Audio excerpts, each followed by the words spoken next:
பிஸ்மில்லாஹிர் ரஹ்மானிர் ரஹீம். அல்ஹம்துலில்லாஹி ரப்பில் ஆலமீன். வஸ்ஸலாத்து வஸ்ஸலாமு அலா சய்யிதில் முர்சலீன் வ அலா ஆலிஹி வஸ்ஹாபிஹி அஜ்மாயின்.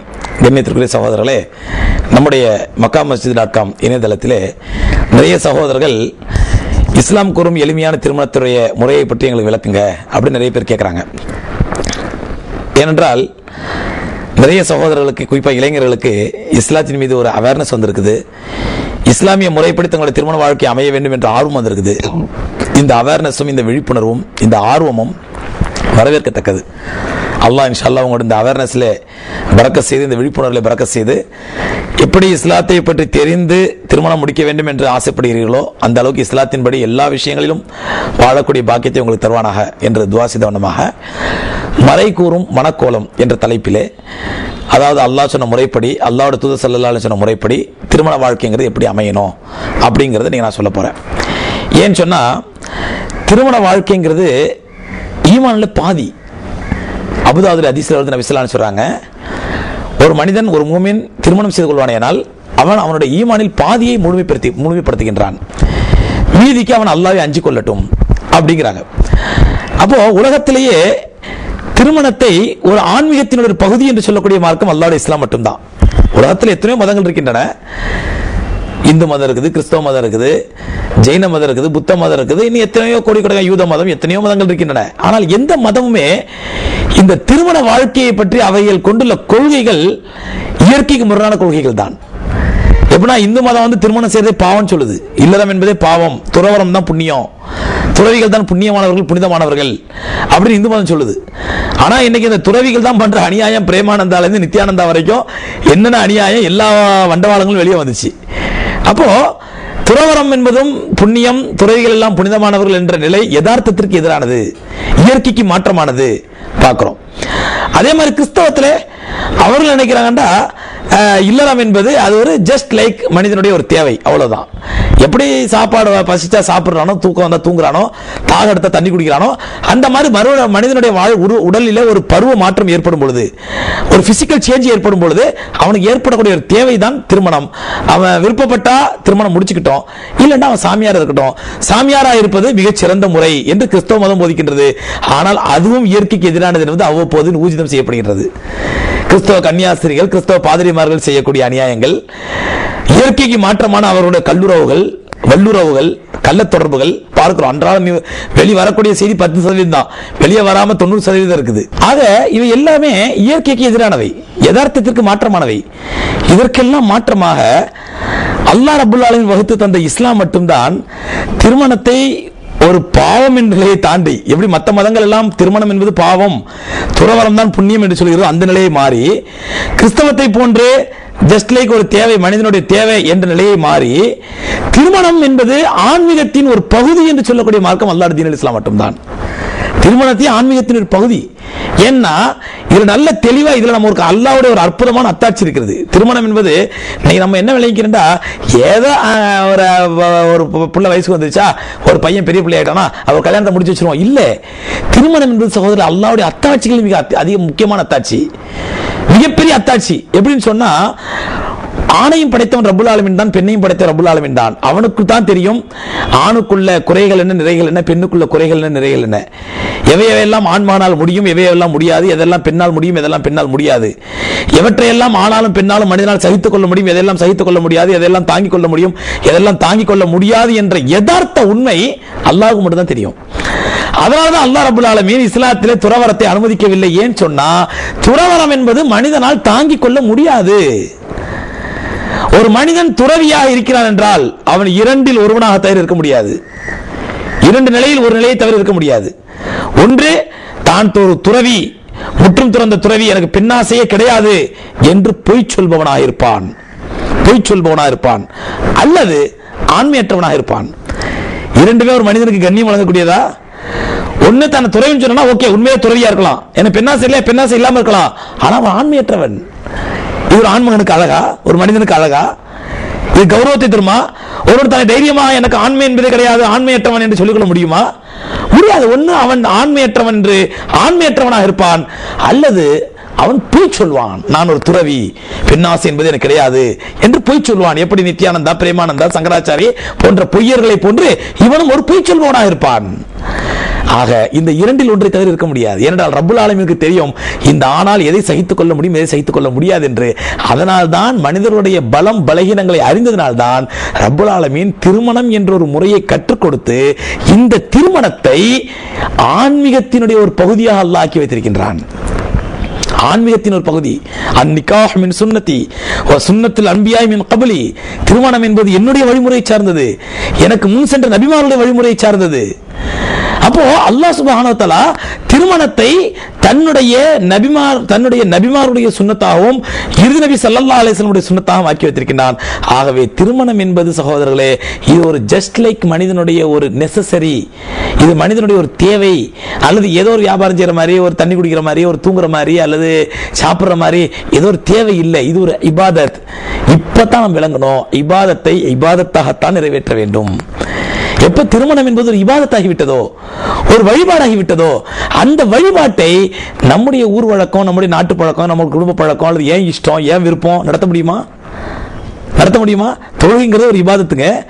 இந்த இபாதத்தை நம்ம விருப்பப்படி நடத்த முடியுமா? இல்ல என்னால ஒரு நாளைக்கு 5 வேளை தொழ முடியாது, நான் 3 வேளை தொழுது யாராவது தொழ முடியுமா? இல்ல 5 வேளை டைமுக்கு டைம் தொழுவது கஷ்டம், அதனால காலையில ஃபஜ்ர்ல கொஞ்சம் ஃப்ரீயா இருப்பேன், ஃபஜ்ர்லயே அந்த 4 தொழுகை மொத்தம் தொழுதுட்டு கடைக்கு போயிடுறேன், யாரா போக முடியுமா? முடியுமா? அல்லது நோன்பு ரமலான் மாசத்துல கடுமையான வெயில் முடியாது, அதனால நாங்க டிசம்பர் மாசத்துக்கு நோன்பை மாத்திக்கிறோம், இனிமே யாரா மாத்த முடியுமா?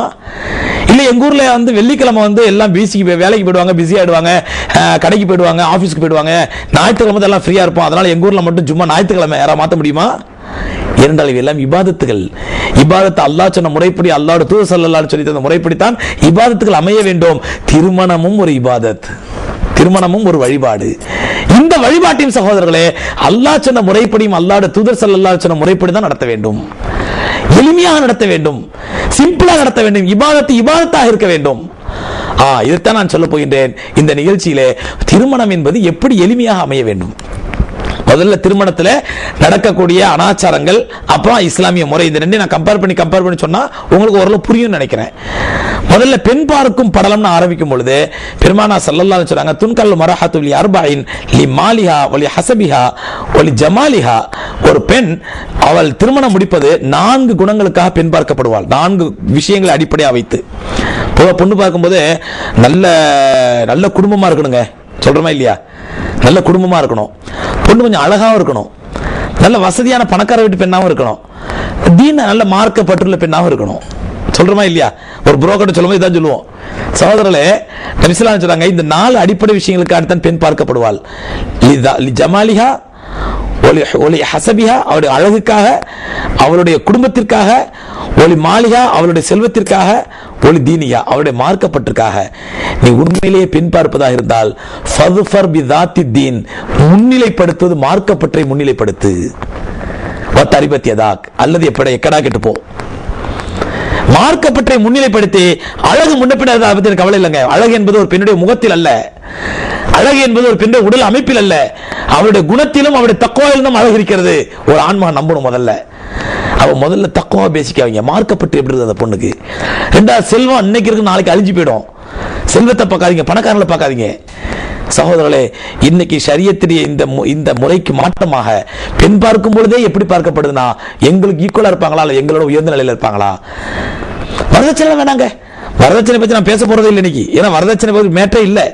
நாம என்ன வரதட்சணை வேண்டாம், ஆனா பாக்குற பொண்ணு வசதியான பெண்ணா பாருங்க. அப்புறம் என்ன வரதட்சணை இருக்குது? வரதட்சணை வேணாம்னு சொல்றீங்க, வேணாண்டாலும் கொண்டு கொட்டுவாங்களே. நீ வரதட்சணை வேணாண்டாலும் அவங்க கொண்டு கொட்டுவாங்க பணக்கார பெண்ணா பார்க்கும் பொழுது. அப்ப என்ன சொல்லுவாங்க, எங்களுக்கு வரதட்சணை வேண்டாம், ஆனா நல்ல பணக்கார பெண்ணா பாருங்க, ஒரு 4 பங்களா இருக்கணும், 4 வீடு இருக்கணும். அவங்க மூத்த பொண்ணுக்கு எவ்வளவு கொடுத்திருக்காங்க, எவ்வளவு மாத்தாங்க போட்டிருக்காங்க, எவ்வளவு கார் கொடுத்திருக்காங்க, பங்களா, இதெல்லாம் பாருங்க. அவங்க இளைய பொண்ணு கொடுக்காம இருக்க போறாங்க. அப்ப இது வரதட்சணை தானே? இது யாரை ஏமாத்துறதுக்கான வரதட்சணை வேணாம்னு சொல்றது? அப்ப வரதட்சணை வேணான்னு சொல்றவங்க பெண் பார்க்கும் பொழுது எங்க பாக்குறாங்கடா, ஹை லெவல்ல பெண் பாக்குறது, தன்னை விட வசதி மூத்தவங்களை பெண் பாக்குறது, தன்னோட வசதி உயர்ந்தவங்களை பெண் பாக்குறது. அப்போ வரதட்சணை வேணாம்னு சொல்றது ஆட்டோமேட்டிக்கா வருமே வரதட்சணை. ஆட்டோமேட்டிக்கா பொண்ணு பார்க்கும்போது எத்தனை பங்களா இருக்கு, எத்தனை வீடு இருக்குது, எத்தனை கார் இருக்குது, எத்தனை ஃபேக்டரி இருக்குது, எவ்வளவு கோடி லட்சம், எத்தனை கோடி பேங்க் பேலன்ஸ் இருக்கும், அவங்க மூத்த பொண்ணுக்கு எவ்வளவு கொடுத்தாங்க, எத்தனை நகை போட்டாங்க, அதெல்லாம் பார்த்துட்டு எங்களுக்கு ஒன்றும் வரதட்சணை வேண்டாம். யாரை ஏமாத்துறதுக்கு? பெண் பார்க்கும் பொழுது சகோதரர்களே, பணத்தை பேசிக்காக வைத்து, நீங்க பொருளாதாரத்தை பேசிக்காக வைத்து பார்த்தால் அது திருமணம் அல்லது வியாபாரம். அந்த வியாபாரம் ரொம்ப நாளைக்கு நீடிக்காது. மோகம் 30 நாள், ஆசை 60 நாள், முடிஞ்ச பிறகு பட்டுன்னு முடிஞ்சு போயிடும். வியாபாரத்தை வியாபார ரீதியாக அணுகினால். ஆகவே இப்ப ரசூலுல்லாஹ் சொல்றாங்க, அப்படி பார்க்காதீங்க. அழகு வெள்ளை தோலை பார்த்து ஏமாந்துறாங்க நிறைய பேர். பொண்ணு அழகான பொண்ணுங்க, ஆனா உள்ளுக்குள்ள குணம் இருக்காதே. அந்த அழகு என்னங்க, இரவிலே உங்களுக்கு படுக்கை இரவிலே கொஞ்ச நேரத்துக்கு உதவும், அவ்வளவுதான். மற்ற நேரத்தில் பின்னாடி குணம் அல்லவா காலம்புறம் கூட இருக்கக்கூடாது. உங்க மேல அன்பு இல்லை, பாசம் இல்லை, வீட்டுல இபாதத் இல்லை, ஒழுங்கு இல்லை. ஆனா அதே நேரத்தில் மாமியார் மாமனாரோட சுமூகமான உறவு இல்லை, கணவனுக்கு செய்ய வேண்டிய மரியாதை செய்யறது இல்லை, மார்க்கம் இல்லை, இபாதத் இல்லை. ஆனா அழகு மட்டும் இருக்குது. என்ன பிரயோஜனம்? என்ன பிரயோஜனம்? எந்த மாதிரி பிரயோஜனம் கிடையாது. அழகு ஒரு பொருட்டே கிடையாது. முதலில் இளைஞர்கள் புரிந்து கொள்ள வேண்டும். நீங்கள் தோல் அழகை, ஸ்கின் பியூட்டியை மட்டும் பார்க்காதீங்க. ஒரு பெண்ணுடைய குண அழகை பாருங்க. அவருடைய குணம் எப்படிப்பட்ட குணம், அவருடைய இபாதத் எப்படிப்பட்ட இபாதத், தக்வா எப்படிப்பட்டது, அதை பாருங்க. அதுதான் ஒரு பெண்ணுக்கு நிரந்தரமான அழகு. இது ஒரு அழகே கிடையாது. அதனால அழகையும் பார்க்காதீங்க, அவருடைய பணத்தையும் பார்க்காதீங்க. குடும்ப கௌரவம், பெரிய குடும்பம், ஒரு குடும்ப கௌரவங்கிறது ஒரு நாள் இருக்கும், ஒரு நாள் அழிஞ்சு போயிடுங்க. அதனால்தான் பெண் பார்க்கும் பொழுது இரையச்சம் உள்ள பெண்களாக தேடுங்கள், தக்வா உள்ள பெண்ணை தேடுங்க. இன்னைக்கு நான் என்கிட்ட நிறைய பேர் சொல்லுவாங்க, ஹஸ்ரத் என் பிள்ளைய எவ்வளோ படிக்க வச்சேன், நல்ல அழகான பிள்ளை, இதுவரையிலும் மாப்பிள்ளை அமைய மாட்டேங்குது, அமையிற மாப்பிள்ளைலாம் எக்கச்சக்கமாக பணம் கேட்குறாங்க. நான் கேட்கறது, அவங்களுக்கு மார்க்கப்பற்றை வளர்த்தீர்களா, தக்வா வளர்த்தீங்களா? உங்க பெண்ணுக்கு தக்வாவை கற்றுக் கொடுங்கள், மார்க்கத்தை கற்றுக் கொடுங்கள். நல்ல மாப்பிள்ளை இன்ஷா அல்லாஹ் தேடி வரணும் இல்லையா பாருங்க. இன்றைய காலத்திலே சமூகத்திலே அல்ஹம்துலில்லாஹ் இளைஞர்களிடத்திலே நல்ல விழிப்புணர்வு வந்து கொண்டிருக்கிறது. அவர்கள் செல்வத்தை பார்ப்பதில்லை, அவர்கள் பொருளை பார்ப்பதில்லை, குடும்ப கௌரவத்தை பார்ப்பதில்லை, தக்வாவை தான் இளைஞர் பார்க்கிறார்கள். ஆகவே உங்க பிள்ளைங்களுக்கு தக்வாவை கற்றுக் கொடுங்க, மாப்பிள்ளை தேடி வருவாங்கன்னு சொல்லுவேன். ஆனா அல்ஹம்துலில்லாஹ் அதனால நான் மாப்பிள்ளைகளை குறை சொல்ல மாட்டேன். மாப்பிள்ளைகள்ட்ட விழிப்புணர்வு வந்திருக்குது. ஆனா விழிப்புணர்வே இல்லாம அந்த காலத்திலேயே இன்னும் செத்து சுண்ணாம்பா போயிட்டு பெற்றோர்கள் தான். இன்னைக்கு பெற்றோர்களோட விழிப்புணர்வே வரல. நீங்க நிறைய இளைஞர்கள் நான் வரச்சா வாங்க மாட்டேன்றாங்க. ஆனா பெற்றோர்கள் தான் வரச்சா வாங்கு, நான் சொல்ற பொண்ணை தான் முடிக்கணும், பணக்கார பொண்ணை தான் முடிக்கணும். ஆனா அந்த பணக்கார பொண்ணு நாளைக்கு உங்க போட்டு காய்ச்சி கஞ்சி கற்பால, அந்த பணக்கார பொண்ணு நாளைக்கு உங்களை போட்டு காய்ச்சி வறுத்து கருவாடா வறுத்து எடுத்துப்பால, உங்களை மதிக்க மாட்டாலே, புருஷனை செய்ய வேண்டிய பணிவிட செய்ய மாட்டாலே. வெறும் அழகையும் குடும்ப கௌரவத்தையும் பணக்கார பொண்ணை மட்டும் பாக்குறீங்க, தக்வாவை பார்க்காட்டா நாளைக்கு உங்களுடைய வாழ்க்கையும் கெட்டு, உங்களுடைய மகனுடைய வாழ்க்கையும் கெட்டு போகுமே. இது நிறைய பெற்றோர்கள் பார்க்கறது இல்லை. இப்ப எனக்கு பணம் வேணும். சகோதரர்களை, பெற்றோர்களை தயவு செய்து புரிந்து கொள்ளுங்கள். இன்னைக்கு இளைஞர்களிடத்தில் அல்ஹம்துலில்லாஹ் நல்ல விழிப்புணர்வு வந்திருக்குது. நான் இஸ்லாமிய முறைப்படி நடத்துவேன், சுன்னத்தான முறைப்படி திக்கா நிக்கா நடத்துவேன், வரதட்சணை வாங்க மாட்டேன் என்ற விழிப்புணர்வு பெண் ஆம்பளை பிள்ளைங்கள்ட்ட இருக்குது. ஆனா பெற்றோர்கள் தான் இதற்கு 100% முட்டுக்கட்டையாக இருப்பது. அப்படி எந்த பெற்றோர் தன்னுடைய வாலிபனுடைய தன் வீட்டு பிள்ளையுடைய திருமணத்திற்கு இஸ்லாமிய முறைப்படி செய்யக்கூடிய திருமணத்திற்கு எந்த பெற்றோர்கள் முட்டுக்கட்டையா இருக்கிறார்களோ அவர்கள் தங்களுடைய பிள்ளையுடைய வாழ்க்கையை நரக படுகொலியில் தள்ளுகிறார்கள் என்று பொருள். அவங்களுடைய நிம்மதியை கெடுத்து தன் பிள்ளையுடைய நிம்மதியை கெடுக்க போறாங்க. ஆகவே அதுக்கான நான் இளைஞர்கள் சொல்லல, பெற்றோர்கள் பேச்செல்லாம் கேட்காதீங்க, உங்க இஷ்டத்துக்கு கல்யாணம் முடியும்னு சொல்லல. பெற்றோர்களே, உங்களுடைய பிள்ளைக்கு பெண் பார்க்கும் பொழுது மார்க்கத்தை முன்னிலை வைத்து பெண் பாருங்கள், தக்வாவை முன்னிலை வைத்து பெண் பாருங்கள். உங்களுடைய பிள்ளைகள் சொல்லும் போது அந்த பேச்சு கொஞ்சம் கவனத்தில் கேளுங்க. வாழ போறது அவங்க, நீங்க வாழ போறது வாழ போறது அவங்க சொல்றது கேளுங்க. மார்க்கப்பட்டுல பெண்ணா பாருங்க, 2 பேரும் உட்கார்ந்து அனலைஸ் பண்ணுங்க, 2 பேரும் உட்கார்ந்து கவுன்சிலிங் பண்ணுங்க. அந்த பெண்ணோட மார்க்கப்பட்டு என்ன, தக்வா என்ன, பணமா பொருளா செல்வமா இதெல்லாம் விட உறவா. இன்னும் சில பேர் தெரியுமா, சொந்தக்கார பொண்ணு, என் தங்கச்சி பொண்ணு, என் தம்பி பொண்ணு, அதைத்தான் முடிச்சாகணும், அது மார்க்கப்பட்டு அதை பத்தி கவலை இல்லை, பின்னாடி வந்த பிறகு தொழு வச்சுக்கலாம். தொழுதான் பெரிய விஷயம், தொழுது பெரிய மார்க்கப்பட்டா. தொழுங்கிறது சாப்பிடுற மாதிரி தூங்குற மாதிரி அன்றாட கட்டாய கடமைங்கிறது, அது ஒரு பெரிய மார்க்கப்பட்டாது. அந்த பொண்ணு கரெக்டா 3 வேளை கரெக்டா சாப்பிட்டுருவா, இது ஏதாவது பெரிய திறமையா சொல்லுவாங்களா? சாப்பிட்டு தான் ஆகணும். அது 5 வேளை தொழுவது மட்டும் மார்க்கப்பட்டல்ல. நம்மகிட்ட வந்த பிறகு தொழு வச்சிடலாம், தொழுவதுதான் மார்க்கப்பட்டு. நீங்க நிறைய பேர் ஒரு மார்க்கப்பட்டிருக்க அளவுகோல தொழுகைத்தான் எடுக்கிறாங்க. தொழுகை அல்ல மார்க்கப்பட்டு என்பது, மார்க்கப்பட்டினுடைய பேசிக் தொழுகை, ஆரம்பம், அடித்தளம் தொழுகை என்பது. அதுக்கு மேலதான் நீ கட்டடத்தை கட்டணும், மார்க்கப்பற்று தக்வா என்ற கட்டடத்தையே. அதனால முதல்ல மார்க்கப்பற்று என்பது தக்வா உள்ள பெண், மார்க்கத்தை 100% பின்பற்றக்கூடிய பெண், ஹிஜாபோட இருக்கணும், பர்தாவோட இருக்கணும், ஹயாவோட இருக்கணும், வெட்கத்தோட இருக்கணும், ஆணவம் இல்லாமல், செருக்கு இல்லாமல், திமிர் இல்லாமல், அகம்பாவம் இல்லாமல் அமைதியான பெண்ணா இருக்கணும். இது எல்லாத்தையும் சேர்த்து கழித்து பார்த்து ஒரு திருமணம் நிச்சயிக்கும் பொழுது பெற்றோர்கள் பிள்ளையோடு கவுன்சிலிங் பண்ண, உட்கார்ந்து மசூரா பண்ணணும். வாழ போறவங்க அவங்க, என்னப்பா எப்படி பண்ணலாம், எப்படி எப்படி பண்ணலாம், இந்த பெண்ணு பிடிச்சிருதா, அந்த பெண்ணு பிடிச்சிருதா, என் தங்கச்சி பொண்ணு, என் தம்பி பொண்ணு, நான் அப்பவே வாக்கு கொடுத்துட்டேன். நீ சின்ன வயசுல வாக்கு கொடுத்துருப்ப, வாழ போறது அவன்ல.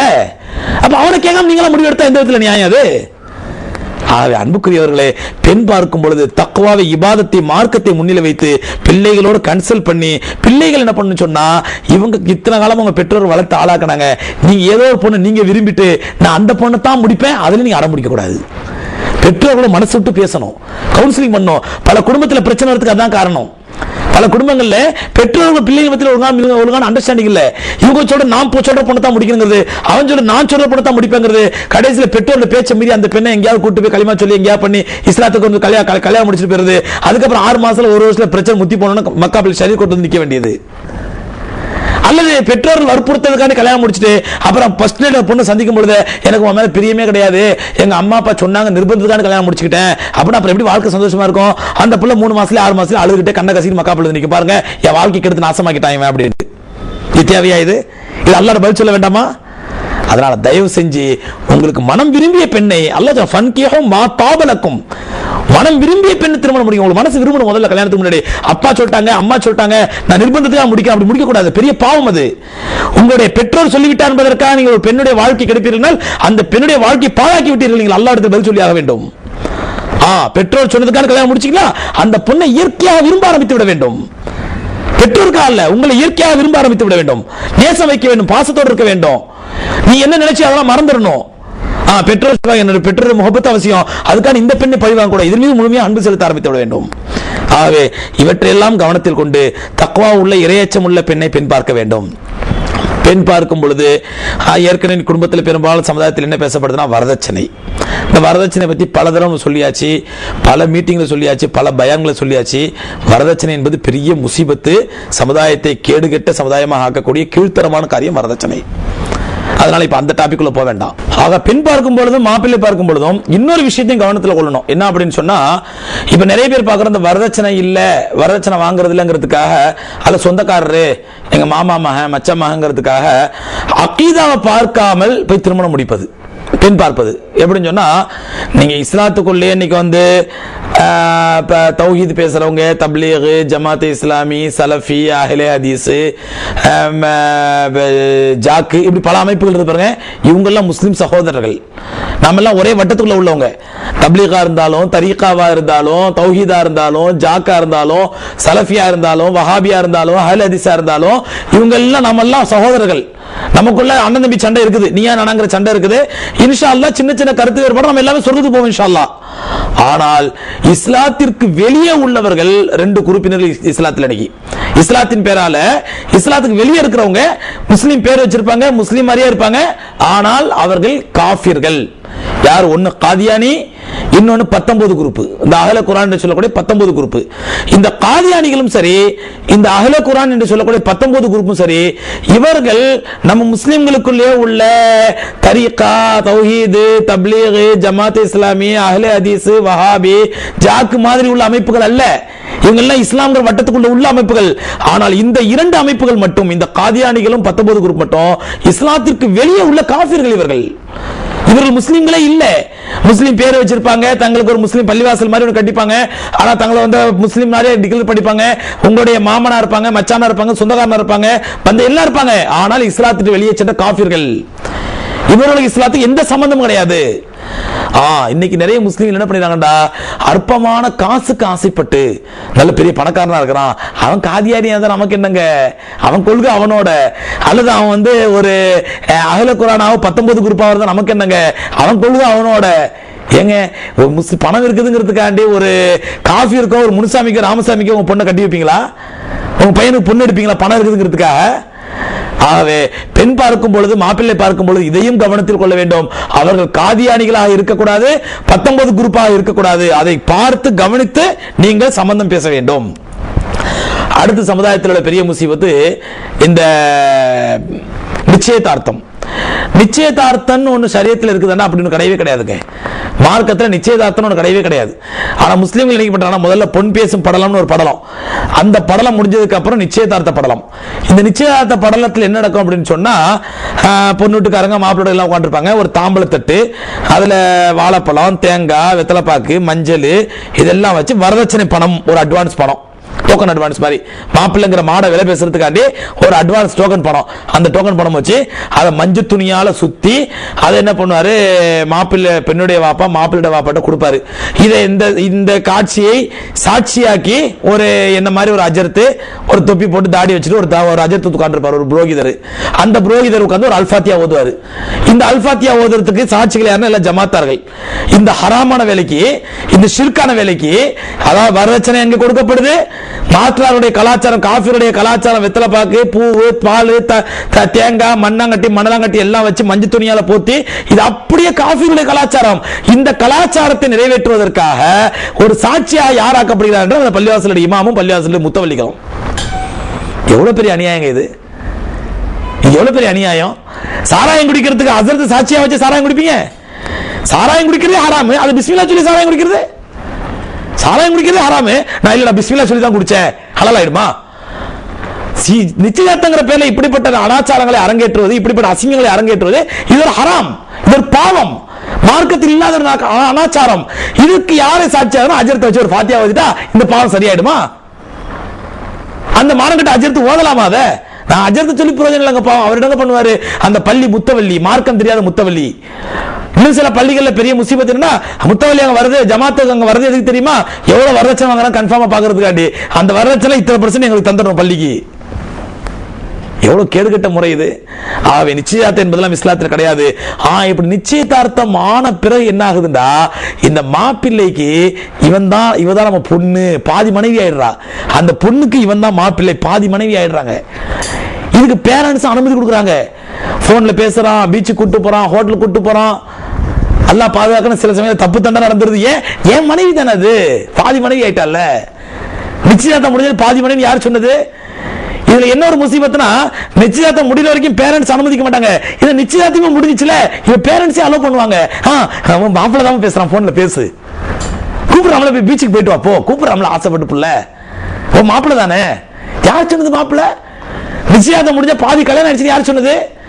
நிச்சயதார்த்தம் என்பதை ஷரியத்துல கிடையாது. பெண்ணு மாப்பிள்ளை பேசியாச்சா, அடுத்து நிக்கா ஒப்பந்தம் தான், முடிஞ்சு போச்சு. அதனால முதல்ல இந்த நிச்சயதார்த்தம் என்பது களையப்பட வேண்டும், நிச்சயதார்த்தங்கிற சடங்கு ஒழிக்கப்பட வேண்டும். அதற்கு அப்புறம் பெண் திருமணம் ஆரம்பிக்கும் பொழுது சகோதரர்களே, தயவு செய்து திருமணங்களை பள்ளிவாசல் வைத்து எளிமையாக நடத்துங்கள். நீ பெரும்பாலான திருமணம் என்ன ஆகி போச்சுன்னா, திருமணம் என்பது தன்னுடைய பணத்தை பறைசாற்றக்கூடிய ஒரு டிஸ்பிளே ஆகி போச்சு. நான் தான் எவ்வளவு பெரிய பணக்காரன், என் கல்யாணத்துக்கு எத்தனை சிவப்பு லைட் வச்ச கார் வருது, எத்தனை விஐபிஎல் கார் வருது, எத்தனை மந்திரி வர்றாங்க, எத்தனை எம்பி வர்றாங்க, இதுதான் ஒரு மனிதனுக்கு கௌரவத்தை தரும், கண்ணியத்தை தரும் நினைக்கிறாங்க. ஆனா அப்படி கிட்டத்தட்ட 50 லட்சம் 60 லட்சம் செலவு பண்ணி அவ்வளோ கிராண்டா, அவ்வளோ ஆடம்பரமா, அவ்வளோ கிராண்டா நடக்கக்கூடிய கல்யாணம், பல கல்யாணங்கள் 50 நாட்கள் கூட நீடிக்கிறது இல்லை. அங்க போன பிறகு மாப்பிள்ள அவ்வளவு டாம்பிகமா குதிரை மேல வருவாரு.